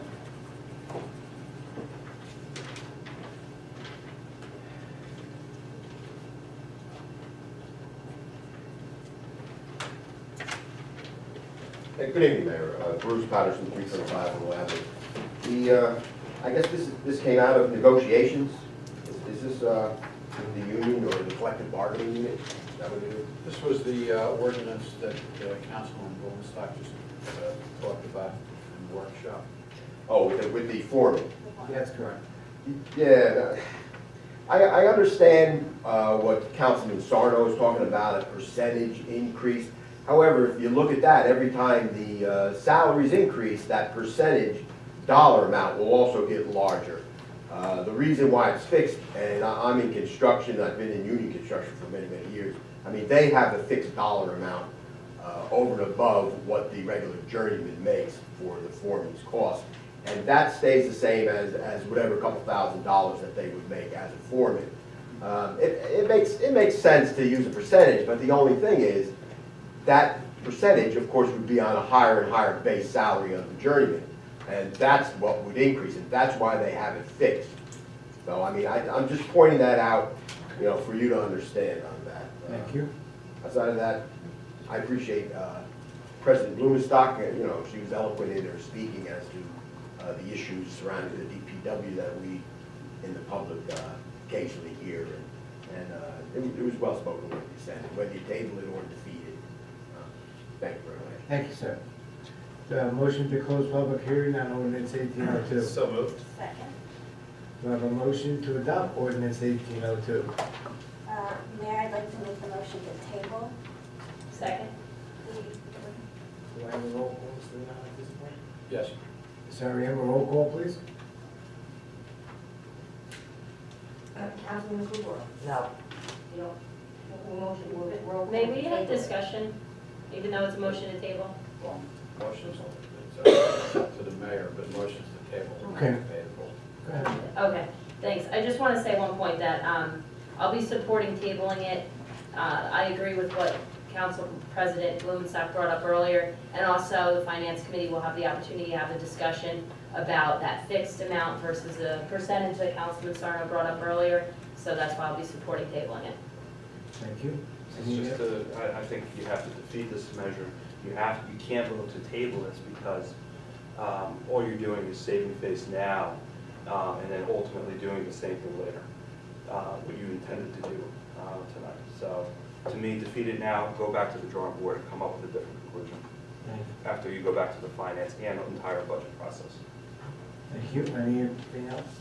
Just want to say I respectfully disagree because I want to state for the record that I am open to compromise on this issue, and I look forward to discussing it in the committee I'm now chair of. Roll call, Ms. Ariema? Okay, so just to be clear, we're planning to table the ordinance. not That's to correct. approve the ordinance. Councilman Krueger? No. Councilman Lazaro? Aye.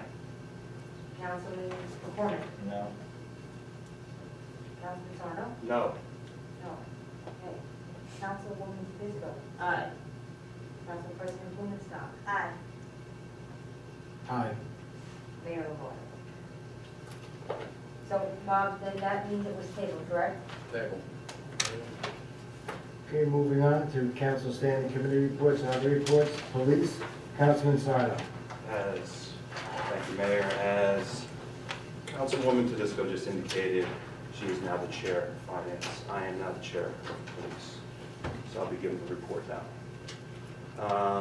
Parking Enforcement Officer John Patterson has been a welcome addition to the department. Mr. Patterson's role as Parking Enforcement Officer will include the enforcement of all parking laws and ordinance, including residential and commuter permits, as well as the issuance of permits.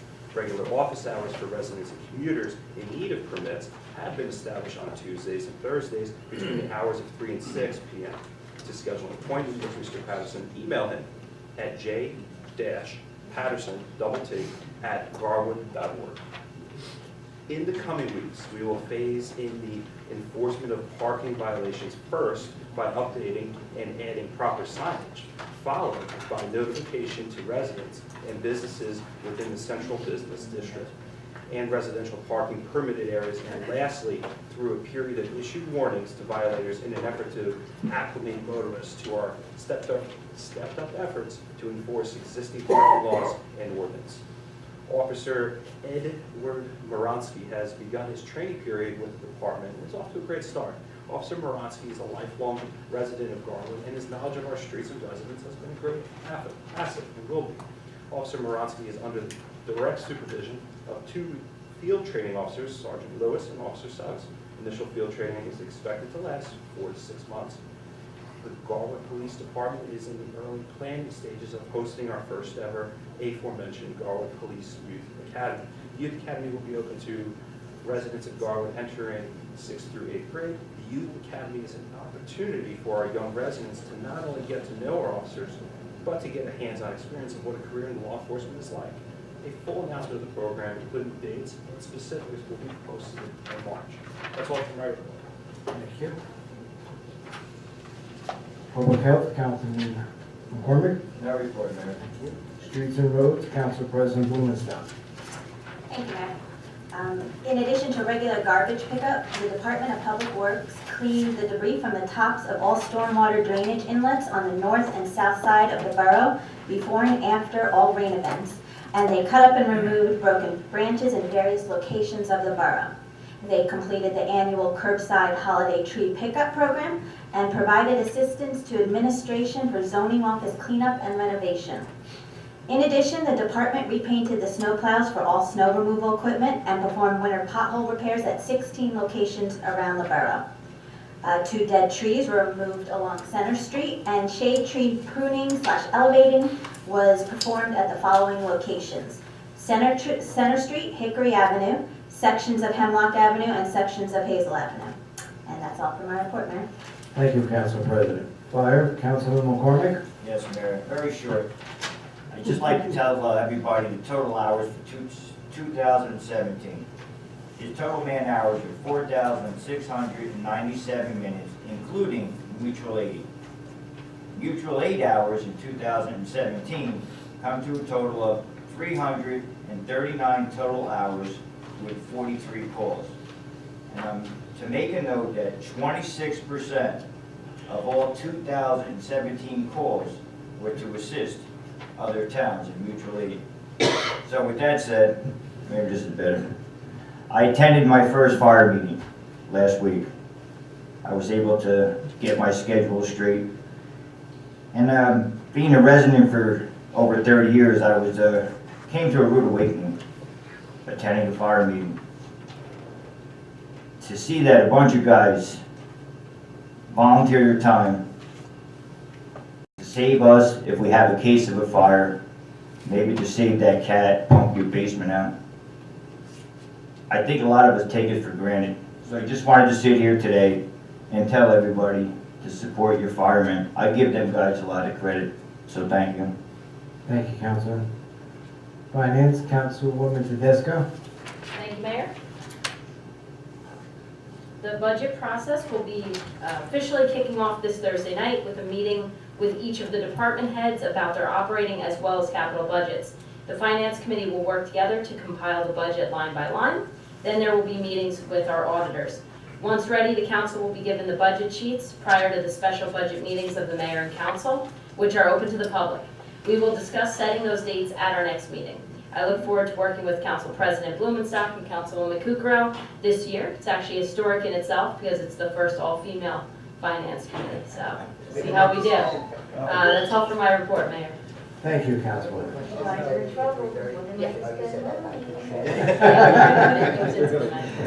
Buildings and Grounds, Councilman Lazaro. Thank you, Mayor. Game Time, a division of MRC Company that has been working with our committee over the last year to formulate the plan for the revitalization of Hartman Park, is being voted on in Resolution 18-073 to be our contractor to install the equipment itemized to the mayor and council in an email that I sent out on January 31st. The project, which totals $131,127.52, which also will include obviously the matching grant that we received from the county in the amount of $55,000, as well as we're still waiting on the Level the Playing Field grant that we hope to receive from the county as well. This all includes the purchase of new swings, which includes more swings for parents and younger children to swing together, as well as swings that are ADA compliant, a custom play area for 2 to 5-year-olds, which features things such as a spiral step climber and bongos, 5 to 12-year-old play area with features such as a cargo net wall and a river rock climber, amongst many other features. The project also includes picnic tables, benches, trash and recycling receptacles, a freestanding sensory tunnel designed specifically to be inclusive for special needs children, an umbrella canopy to provide shade on the play area, installation of all equipment, including a concrete curb, removal and disposal of one asphalt basketball court located nearest to the playground area, and the removal and disposal of existing basketball posts for that one basketball area. We were also able to reduce costs by having our DPW be responsible for removing and disposing of old park equipment and to prep the grounds for installation for the new equipment. If passed, we hope to have this project started sometime in early to mid-March with a target completion of early April. Also, in executive session today, we had a lengthy meeting, which, we apologize to the public for keeping you out so long, but we were updated about the rec complex. Falcon is the group that we have hired to do the inspections and give us the specifications for all of the work that needs to be done. They gave us a very thorough report, basically telling us that there was additional construction defects, that it was not waterproofed, and there was severe structural degradation that they found when they removed the door. There was wood rot, and that there was an obvious construction defect.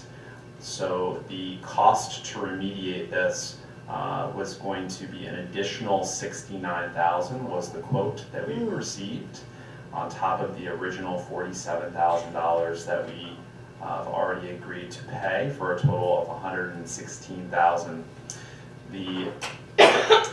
So what we discussed in our meeting is, obviously, we are definitely considering all possible avenues to recoup this cost, and so we are considering the possibilities of litigation, but we're still discussing all options. However, moving forward, the council is considering possible amending the bond, which we are going to potentially discuss, so that we can get this building reopened. So You directed me to do it, that's what I discussed. I'm sorry. So we directed, yes, in our last meeting, in our executive session, I apologize, we have directed the borough clerk to move forward with amending the bond so that we can get this completed as fast as possible. Unfortunately, because we also have to have all the policies in place, and we have to have for public hearing for amending the bond, the process unfortunately takes much longer than we would like it to take. And also, Falcon informed us that it will take 45 days to complete once we officially amend the bond. So potentially we could be looking at an April completion date, but that is, right now based on April or May, that's when they would start. I apologize. So, so that's the basic update on the rec center. We're obviously all frustrated by this process. We're trying to do our due diligence to make sure that this moves forward, and that we hold accountable those parties that are responsible. And that's all from our report. Thank you, Councilman. Laws and License, Councilwoman Kukrow. Thank you, Mayor. The Laws and License Committee recommends the following: the adoption of resolution number 18-059 for the application of an on-premise 50/50 and an on-premise merchandise raffle license to be held March 15, 2018 at the Westwood by Project Home of Cranford, New Jersey. The adoption of resolution number 18-060 for the application of a casino night license to be held March 10, 2018 at the Knights of Columbus, 37 South Avenue, Garwood by New Jersey, by Girls Softball Auxiliary of Clark Township, New Jersey. The adoption of resolution number 18-061 for the application of an on-premise merchandise raffle license to be held March 7, 2018 at the Westwood, 438 North Avenue, Garwood, New Jersey by Union High School PTA. We've also forwarded notes to Bob on the property maintenance ordinance, so he'll be tightening all that up for hopefully maybe one council meeting. And we're also discussed the fence ordinance pertaining to corner properties with Bob, and are hoping to bring this forward at the next meeting. That's all for my report, Mayor. Thank you, Councilman. Recreation, Councilman Lazaro. No report, Mayor. Thank you. Garwood Senior Citizen Liaison, Council President Blumenstock. Thank you, Mayor. We We had our last club meeting on February 1st, and I was able to update the seniors on council business. I gave a redevelopment update and let them know that the budget process for 2018 was about to begin, but it was a low-key meeting with lunch and many games of bingo. Our next meeting is this Thursday, the 15th.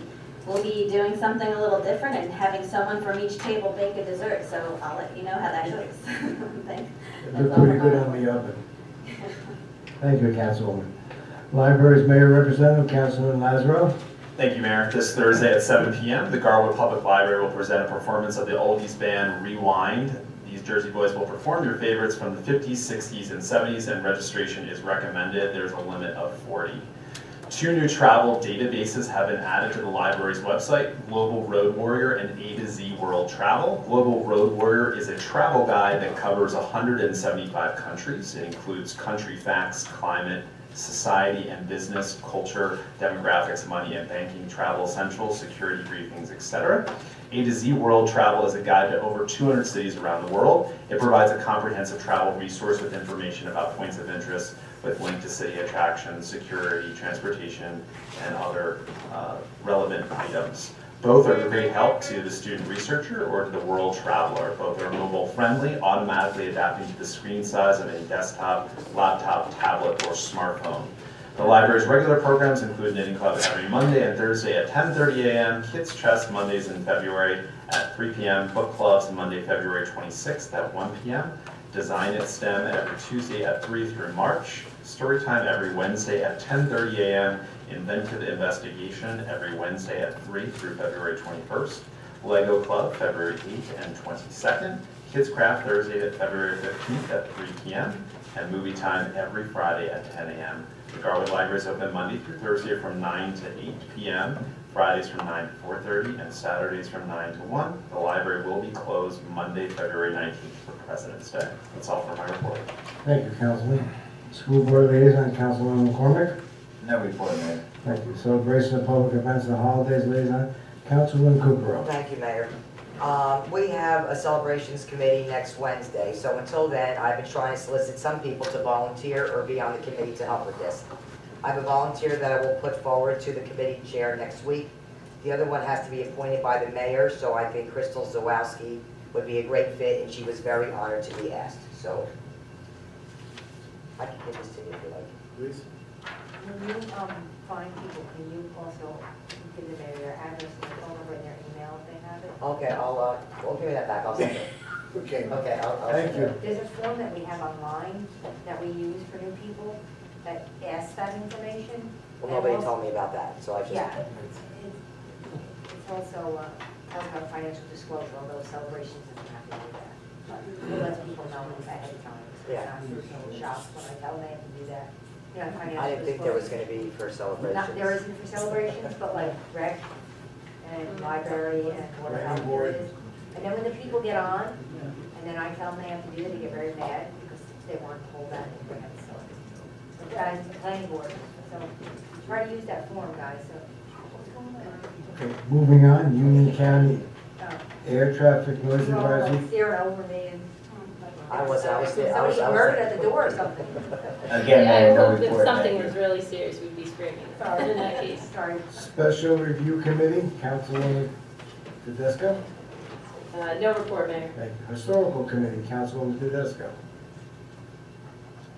Did we miss one? Or did we No. already go through air traffic?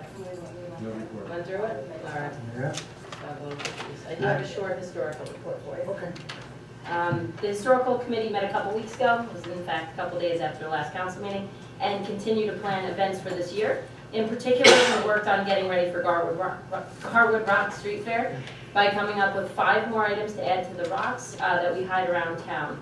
Last year, 20 rocks were hidden with a variety of historical items such as the First Aid Squad, Lincoln School, and the Little League. Also, the finishing touches were put on the first ever historical committee newsletter, which will be delivered to every home in Garwood once the weather warms up a bit, since we will be walking that piece. On a final note, the committee is doing an inventory of all the plaques in town, and we've noticed some that maybe have not gotten much press in the past that we'll be looking forward to bringing forth. And that's my report. Thank you, Councilwoman. Parking Committee, Councilman Sarno. No report, Mayor. Thank you. Excuse me, I was going to check. Do you still need the parking committee, or did you finish your work? We are still going to meet, okay, and the reason we haven't met is because, as I just mentioned, the police report, our parking enforcement officer just started, so there's nothing to evaluate I at just this wanted point in to time. take off the agenda if you weren't doing it anymore, that's all. So I know that I've had one of my members in the audience, she's asked me a couple of times, I've had other inquiries, as emails from other people, and they said, when we're having a meeting, I said, as we discussed at the last time we met, it's more prudent to meet when we have an evaluation period of the parking enforcement officer and to see what's happened from that point in time. To meet prior to that, I think it's just a futile effort. And we can't forget the south side of town with the permitting and everything. Okay. Okay, moving on. Officers' reports, Ms. Ariana. Municipal Court Administrator Tom Rob, monthly report for December 2017. Zoning Code Enforcement Officer Lenny Stefano, monthly report for January 2018. Do I have a motion to accept the officers' reports? So moved. Second. All in favor? Aye. Moving on, is there anyone in the audience who wishes to address the mayor and council? Mayor, can I back up one second? Sorry. On my fire report, I left out something very important. I'd also like to thank the fire women. Okay. Thank you. Ladies, let's go. Good evening, Mayor and Council. Bill Nierstead, 320 Hickory Avenue. I'm going to apologize up front. I guess I started out offending Jesus, and now I'm going to be an equal opportunity offender here. So I apologize up front to everybody. Okay, number of questions on different resolutions. 18063. Okay, one of the things I talked about when I was on council was to try to get more information in the resolutions. I realized that in the fourth whereas, it does say recreation building. Other than that, 18063 does not tell you where this money is being spent. I would just ask the council to consider some point in here, putting at the athletic field complex an address or something to indicate where the money is being spent. Same thing for 18065. We're hired a proposal from Mott McDonald for a remedial action permit. There's no property address. Does anybody know what property that is? It's a rec complex. Well, maybe we can add that in there. I can't change it now, but I'll keep that in mind. Before it's adopted, we certainly can change it with all due Okay, I'll respect. keep that in mind for the future, that you like that on there. But we can change it tonight before, fall turns into tonight. You haven't acted on it yet. It's public comment. You can certainly change it. Yeah, but then it has to be republished. No, first read now. You have public resolutions. Just want to make sure. Okay. Next one, 069, I recognize that this is a repair, so it's different, but I just wanted to mention to everybody, I know I mentioned last year on the one of the CDBG reps, if we know the streets where we're going to be replacing the ramps for the handicap, we can get that funded through CDBG. So I realize this is a repair, but if you can keep that in mind for the future, that is money that we actually can get through CDBG pretty easily. So if there is a program we discussed with the engineer, or any streets that still need to be done, we can put them in there. He supplies with a lengthy list. Yes, then let's do that for next year. Okay. Okay. Next one, resolution 18073. I was very upfront with her, but I was really surprised to see this rec department field was moving so quickly. Number one, and I must admit I had not realized this, was brought to my attention as 100% correct. This actually has to go to the planning board. You're using public dollars. And so again, I've turned to Mr. Renaud just to confirm, okay, whenever the council is authorizing expenditure of public dollars for a capital project, this is certainly a capital project, you do need to send it to the planning board. So I don't know what that does to your schedules, but I believe, and again, I'm turning to Mr. Renaud, I believe it's 4055E-29, I think, to 30, but it's the land use law. So I would ask you to, before you, the law says that before you use expenditure in capital dollars for a capital project, public dollars for a capital project, you send it to the planning board. I know we can make the next planning board meeting. So at that point in time, we're probably going to get a lot of questions about the plan and all things like that. I don't know who's seen the plan. I don't know, what bids, how many bids you've gotten. I don't know. Is it co-op? I know it's a co-op. I know the answer to that question before I even asked it. I know you didn't have to go out, but I had spoken earlier and recommended, and Councilwoman Kugler will probably be surprised at this because I agreed with her at the time to actually put this out and get bids. And I know you're not required to, but this is a co-op. but I know those questions will be asked at the planning board meeting, because I'll ask them. Next to last, I understand, you went into executive session for 1807, I should say for 1807.5, but related to the redevelopment plan. I know there's a lot of stuff going on with the redevelopment plan. I also do not know, and I certainly accede to Bob and the redevelopment attorney's opinions in this, but there aren't too many reasons for a redevelopment plan to go into executive session. Redevelopment plans are usually discussed in public, so whatever went on in there, I just trust it was in conformance with the Open Public Meetings Act, because I don't know why a redevelopment plan is going into executive session. Last but not least, and I know I won't make any friends on this, but I don't have any now. I think we lost a golden opportunity tonight, okay, and that was with your action on 1802. Okay, if the council is truly open to changing 1802, and I don't even pretend to know the details are, I don't. But if you're truly open to changes that might come out of the Finance Committee, then you're back to first reading anyway. So you all could have agreed 6-0 to just deny it at this point in time, as Councilman Sarno recommended. And if you're truly open to making changes, this would disappeared anyway. You would have had a new ordinance. So you could have come together for the first time in a long time to look at 6-0 on a contentious subject. So for all, like I said, I won't make any friends on that, but I think you could have done that tonight, and I wish you could have come together and done it. Thank you. Thank you. Anyone else? May I address Yes. Mr. Musar's last issue? The reason for me tabling the issue was not so that we could necessarily make any changes to it. That might happen, but I am not at this point in agreement to changing it. I would like to talk to the Finance Committee about some of the intricacies of it. Right, by So, leaving it in its current wording, it implies that you're not. You could have just taken it off. but then if we do come back, it just saves You understand the, what I'm saying? I understand what you're saying. it saves another public hearing.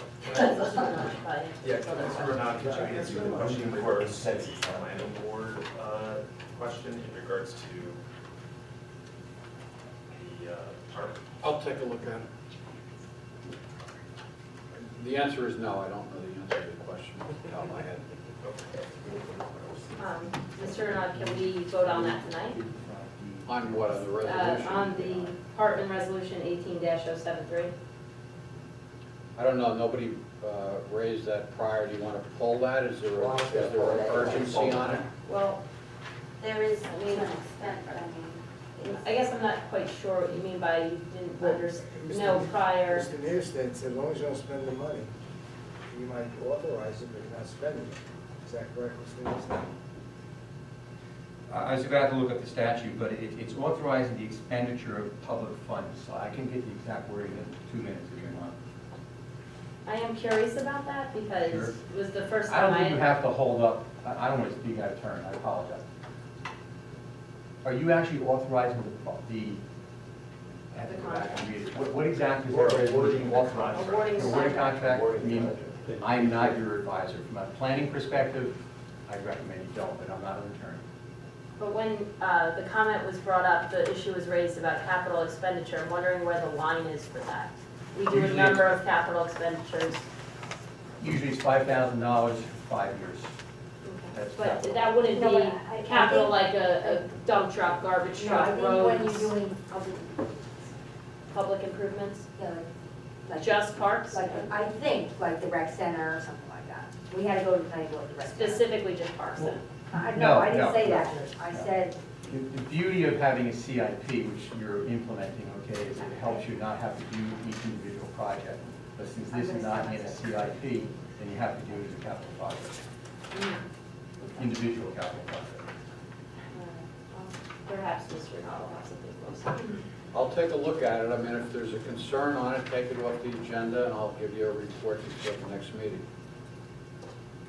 I guess I'm just a bit disappointed only because we've talked about Hartman Park nearly every meeting, if not every meeting, for months now, and it's just, you really do want to get something going so it can get started and get finished, but it's a government Is board. there, because we have 2 other planning board members, is this something that since you've been on the planning board for a very long time, is that something that you could speak to I concerning your was status? interrupted, but what I'm trying to answer is that we had to go before the planning board for the AFC, so what you're saying, there's a public park, maybe that's. We've gone if there's been a development, for example, for the athletic field, which was an entirely different proposition. I don't know what specifically Bill is referring to, so I can't answer that question as to what it is that he thinks requires that this go to the planning. So, Councilman- So if you're asking if I can give you an opinion here as we sit here, no, I can't. Okay. Yeah, I would just like to address the councilman's concerns or invitation for, I would say the. I'm sorry, your address? I'm Steve Reed, I know that. 409 Brookside Place, Garwood, New Jersey. Yeah, actually, point of order, I was actually going to speak. Yes. I already have the apologize. You have the floor first. Yeah, thanks. Hang on. Jim Matthew, 335 Hazel Avenue. Ma'am, what's the current makeup of the administrative or special review committee? Councilwoman Kukrow, Councilwoman Tedesco, and myself. All right, so you have not accepted Councilwoman Cookrow's resignation? That's correct. Was she aware of that? She sits on the same dais with us, I would assume she did. Maybe I would know it if they planned a meeting. I had said that we do have future issues we're going to talk about, and I'd like to keep the committee in place for now. Okay. That's interesting. Yet Councilwoman Tedesco was removed from Streets and Roads because of her master schedule at her request. What accounts for the difference? She's just asking to be off the committee. I thought that's what She's Councilwoman done it. Cookrow did. That's correct, that's what I just So said. one was granted and one wasn't. Because she had a solid reason, she just didn't want to be on the committee anymore. So Councilwoman Cookrow did not have a solid. That's what I thought. And there's still going to be meetings. At this moment, we have many things in front of us, just haven't gotten to the next level of things we want to review. It's only January, February, excuse me. Further on those personnel changes, for you, Mayor, and also Councilman Sarno and Councilwoman Tedesco, what accounts for the personnel change of I'm not done asking my question, Mayor. Well, that's okay. I'm not done. If you could just not interrupt me, let me ask my question as a citizen and a taxpayer, I would appreciate that. Okay. What accounts for the change of chairpersons with Councilman Sarno and Councilwoman Tedesco from Finance and Police? And just as a citizen, I'd like to note that the only trained accountant that we have on the dais is not even a member of the Finance Committee anymore. As chairperson, I'm not done, sir. As chairperson of the committee, I was heartened, however, just to not even have him as a member. I have to say, as a citizen, I'm befuddled by that. Can you tell me what accounts for the difference? Well, basically, the reasoning of the switch was a conflict in philosophy and scheduling with the two individuals. And I feel that it would hamper the budget process. I switched them. I have every right to do that, as long as I keep every council person as the chairman of that, a committee. And also too, when I start moving people around, I'm going to disrupt this whole council. I feel just by changing those two would be the best thing for the council and keep maintaining the level of services. So there was a conflict of philosophies and schedule That's between correct. Councilman Sarno and Councilperson Tedesco? Who were the two individuals? I'm not involved. Who were the two? Then you mentioned that there was a conflict between two individuals. Right. Councilman Sarno was on one hand, who's the other individual? Myself. Okay, so Yes. you had a conflict. Right. With It was a them, conflict. and because of that, you changed. That's correct. That was the best thing for the council. Could you elucidate a little bit more what Hey, I'm not done asking my question, Mayor. Pardon? I'm not done asking my question. You continually interrupt me, and I'm very offended by that. Okay? You're an elected official, and you work for me. I'm here to speak and to ask what, I'm not done speaking. I don't Sir. think you should raise your All right. voice either. Mayor, stop being rude and interrupting me. Can you please elucidate specifically what your scheduling and philosophical conflicts were with Councilman Sarno? And I would also like to hear Councilman Sarno's side of the story on what the philosophical and scheduling conflicts were with you. Thank you, Mayor. Basically, it involved his employment. As you mentioned, he's in the finance business, and they do a lot of their business towards the beginning of the year. And there was some philosophy of Saturday meetings, and I thought that was inappropriate to my eyes, and I switched them. I can speak to his point. This is a schedule. This is more of a conflict of scheduling. My only availability, because of right now we're filing all kinds of, with the SEC and everything like that. My time's busy. The only time for me to meet is really on Saturdays. That was unable to be accompanied by the borough staff, and the rest of the committee was not in favor of it. So for that reason, aside from my lease, she was in favor of that. Because of that was the reason that, because no one could really put the whole thing together for Saturdays in February and early March, I was asked to put on police. I agreed to it, and that was my understanding. Thank you. Thank you. Anyone else? Yes, Steve Creed, 409 Brookside Place. Just as a note to follow up with remark on the planning board.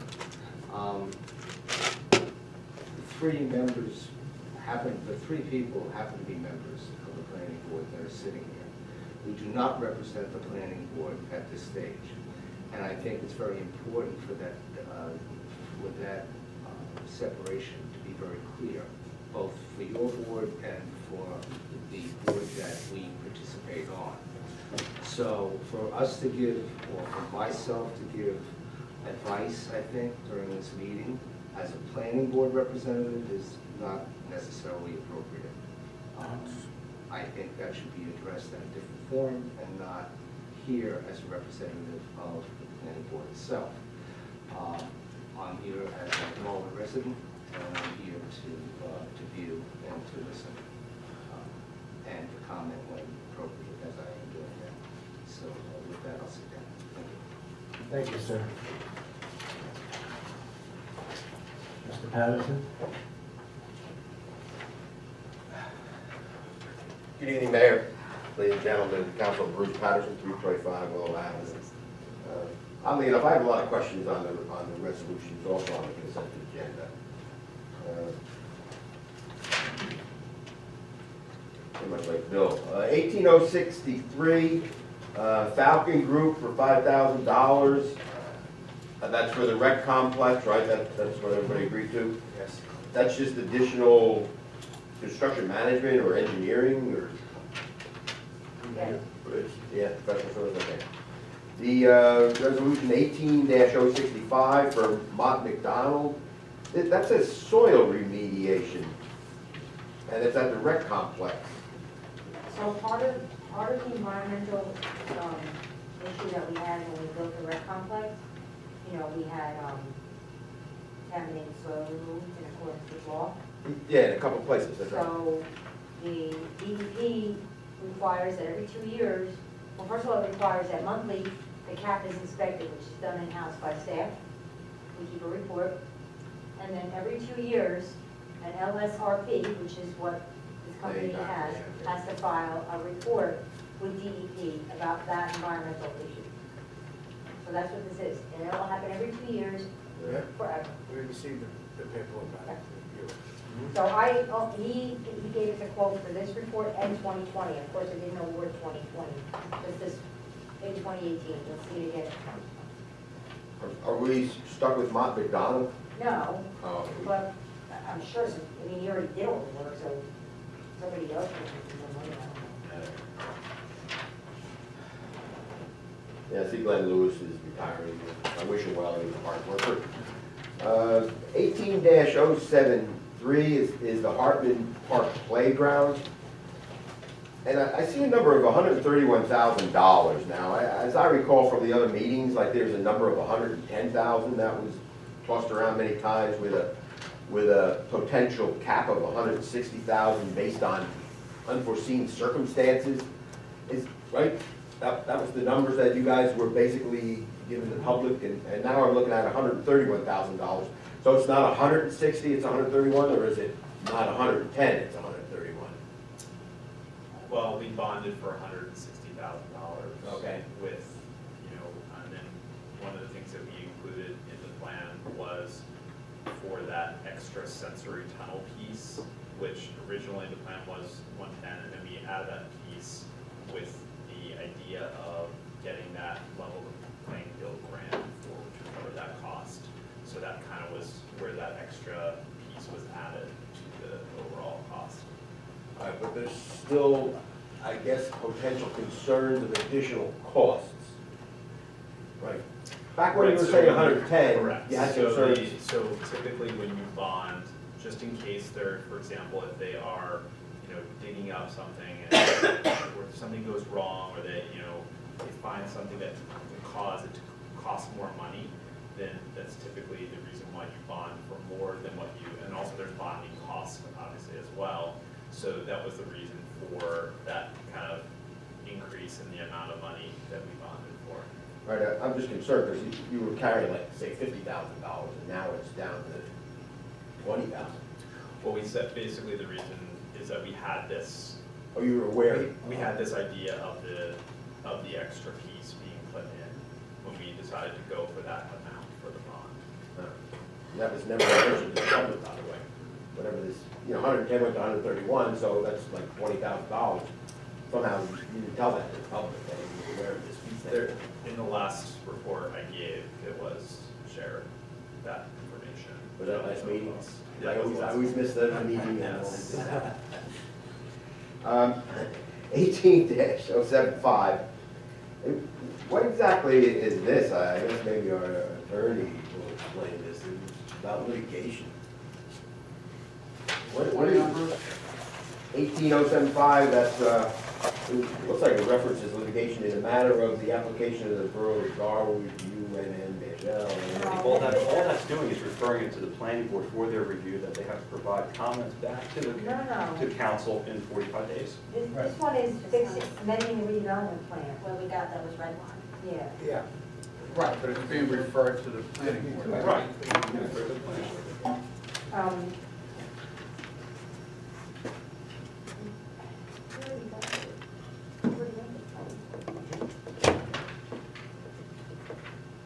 This is the old one, isn't it? Yeah, I know this. This is two. Right, this is, right. This is Russo Oh, Russo too, yeah. or South Avenue Okay, we didn't redevelopment adopt that plan one 2. yet, right? Pardon? We didn't adopt that one yet, right? I thought we put it on last month, but it's on the agenda, so. Right, that was the red line report that's gone through. For what, this resolution? I thought so, but I could be wrong. I don't know. Because I think I found this email from you in my spam box. First reading. Bill. No, it was right here. It may not have been on the agenda. I know I saw it during the week, so it may have. I got it on February 3rd. Okay. I got it on. There was a resolution at the last meeting, but that was South Avenue Transit-Oriented Redevelopment Plan, which is usually. What is this? No, this is. This is what it was last time, 18-052, if you want to see it. Okay. You need- That's not what this is, no. No. No, I'm trying to look for the email on this one, and, Doesn't matter. that's why is it on here, where'd I get it from, and I have it right here. You know, actually, this does raise concerns. I got it on February. How come the council is not saying, oh yeah, this is explained, you know, and it has a perfect explanation for it? No, I sent it to them. There's a lot tonight. They got this on Friday. I know, but somehow I'm not even hearing the governing body I'm say pulling this yes. from the consent agenda, so I mean. I'm just trying to help refresh them what it is. This is what it is, everybody. That's It's the on red line Friday. report you sent us. Yes. You got it on Friday. I was down at the county freeholders, and they had a resolution saying they were against Trump's tax plan, and I asked them, I said, well, you're against it, then you must have read it, and they're all looking around. Do you have any other comments, Mr.? Yeah, actually, I do want to talk about You it. have 6 minutes down already, so. 6 minutes, I was waiting for everybody to finish. Okay, let me just run through the county. I mean, obviously, you've heard me for years talking about the county and its corrupted system, and now we're facing another facet. They just do this right out in public, because they could care less about the constituents, the people, the taxpayers, the families, you know, they care about themselves. And that's that guy, Ed Oakman, who's being forced by Senator Scutari as the county manager because Alpha Yellow is retiring. And what they're doing, he's supposed to be a resident of the county. Well, guess what? He lives in Woodbridge. I mean, the guy doesn't probably even know all the towns in the county, and yet he's going to be our county manager. The freeholders are embracing him. I mean, at the last meeting, they said, oh, yeah, great he is. All he really is, and he's the chief of staff of Senator Scutari, and if you're aware of what the chief of staff does, I consider him just a concierge. He's a paper pusher, answers calls, you know, yes, maybe he talks to some other senators and such like that, but he has no experience for the county management position. He doesn't, minimal management. He has a staff of maybe 5, where there's 2,500 employees down there, $500 million budget. And yet, Scutari's forcing this on, and the freeholders are embracing it, and they're also being sued because they didn't even follow their own policies going through a proper interview process of you know, whoever wanted to respond. I don't know if anybody did. They didn't even reach out. All they did was take this guy Oatman, and they're putting him on as county manager. As the governing body, I think you should, by next week, have a resolution saying something is wrong here. I mean, I'm talking about corruption, and it's blatant. And we're talking about this guy who has no experience. They're giving him $160,000 as a salary just to pay his pension. I don't know who he is. I guess he's politically connected. Maybe Attorney Renaud. I mean, he's obviously involved somehow getting letters from Mark. but anyway, I'm serious about this. I mean, now I'm pissed. And I'll tell you, at the freeholder meeting, I'm going to lay into them too. Unfortunately, I missed the freeholder meeting like I missed the council meeting. You know, and that's the sad part. And you've listened to me before about the county. And I'll tell you, it's just amazing what they do, and they do not care about us, Garwood, or any of the other 21 towns. So this guy Oatman, whoever he is, some schmuck that they're pushing on as a county manager. Hey, no need to call him. Sorry, I apologize to the rain. But I'll tell you right now, I'd like to really hear from the governing body about this, because I'm sure you're aware of this, because I've seen names in the newspaper and such. I have no problem doing it for any kind of corruption, so, I mean, put me on board for that. Yeah. Put me on board. Yeah, I know, you and I think. Anybody else really want to say this? I mean, we're talking about some guy who's totally inexperienced. Nobody else? Well, Nobody else? Everybody says no, it's no problem with the corruption? Honestly, I won't sit here and say it's no problem. I was very disappointed when I found out how all that went about based on my readings, but. Well, then you put it forward then, put it forward, that's 2. Absolutely, I'm highly against corruption, and I condemn it completely. Mr. Sarno? I don't know enough. Right, maybe, Mayor, maybe we could put it to a committee even because, quite honestly, I don't know the county's policies, but I had heard that perhaps they were not followed, and that's very concerning to me. County manager. Laws and license? Laws and license? Okay. We'll take We're that. both on We'll that. take that, Bruce. Yeah, right now, there's also a lawsuit about it. Some anonymous person, actually. I don't know how an anonymous person brings a lawsuit. But it's just amazing what the county does, and you've been listening to me for years now. Okay. Okay, thank you. Thank you. Seeing no one else, we'll move on to the consent agenda. Can I pull a couple things, Mayor? Okay. Well, 065, I already got the answer to that, so that's no need to be pulled. Okay.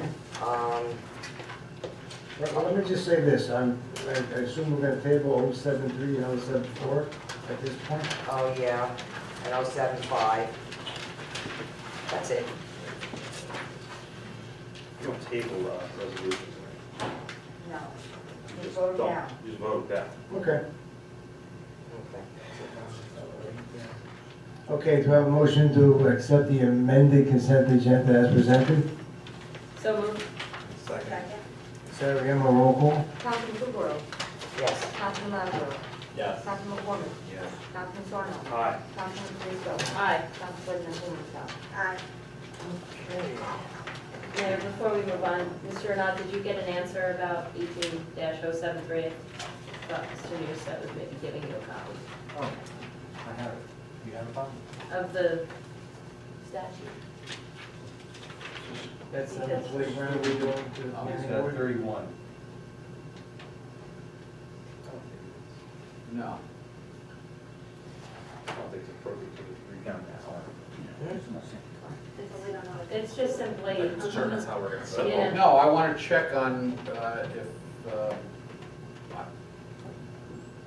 whether there's some requirement So you need more time. that I'm not aware That's, of. Yes. that's what I said. That's the bottom line, that's the bottom line. I just, I Okay. share the public's frustration with the wheels of government turn slowly sometimes. That's 2 weeks. Do you have a motion to, on 18073? Motion to adopt, and Right. no one makes it, Bob, no one makes a motion, it's just nothing happens. Yeah, no one is moving that resolution, nothing happens with it. I guess it doesn't have a motion, doesn't have a second, nothing happens. Okay, nothing happens. 18073, 18074. Do you have a motion on the resolution? Okay, moving on, Wait, 1807. wait a minute. Yeah. Oh, you're not, okay, I'm sorry. Right? You're not gonna do anything in 74? You should have wrote that down, I think, please, no? Oh, should they just leave that and sit there too? Well, there's a resolution that apparently nobody moved. I don't know what to suggest be done with it. No action on Do what? We'll move on to 18075. What's the name? Do you have a motion for that resolution? I'll make that motion, ma'am. Second. Discussion? Roll call, please. Councilman Blumenthal? No. Councilman Lazaro? Aye. Councilman McCormick? No. Councilman Sarno? Aye. Councilman Patricio? Aye. And Council President Blumenthal? Aye.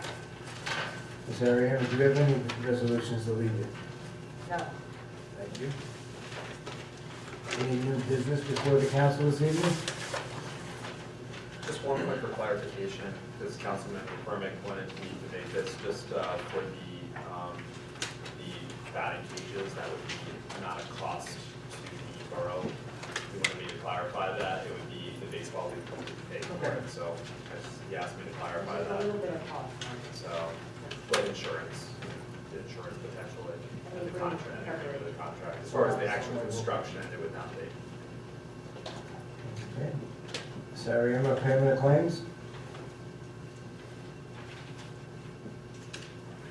Be it resolved, the following claims as approved being the same on paper, or paper properly signed and verified, and payment of payrolls as of the like confirmed and ratified. Do you have a motion to adopt payment of claims? I'll make that motion. Second.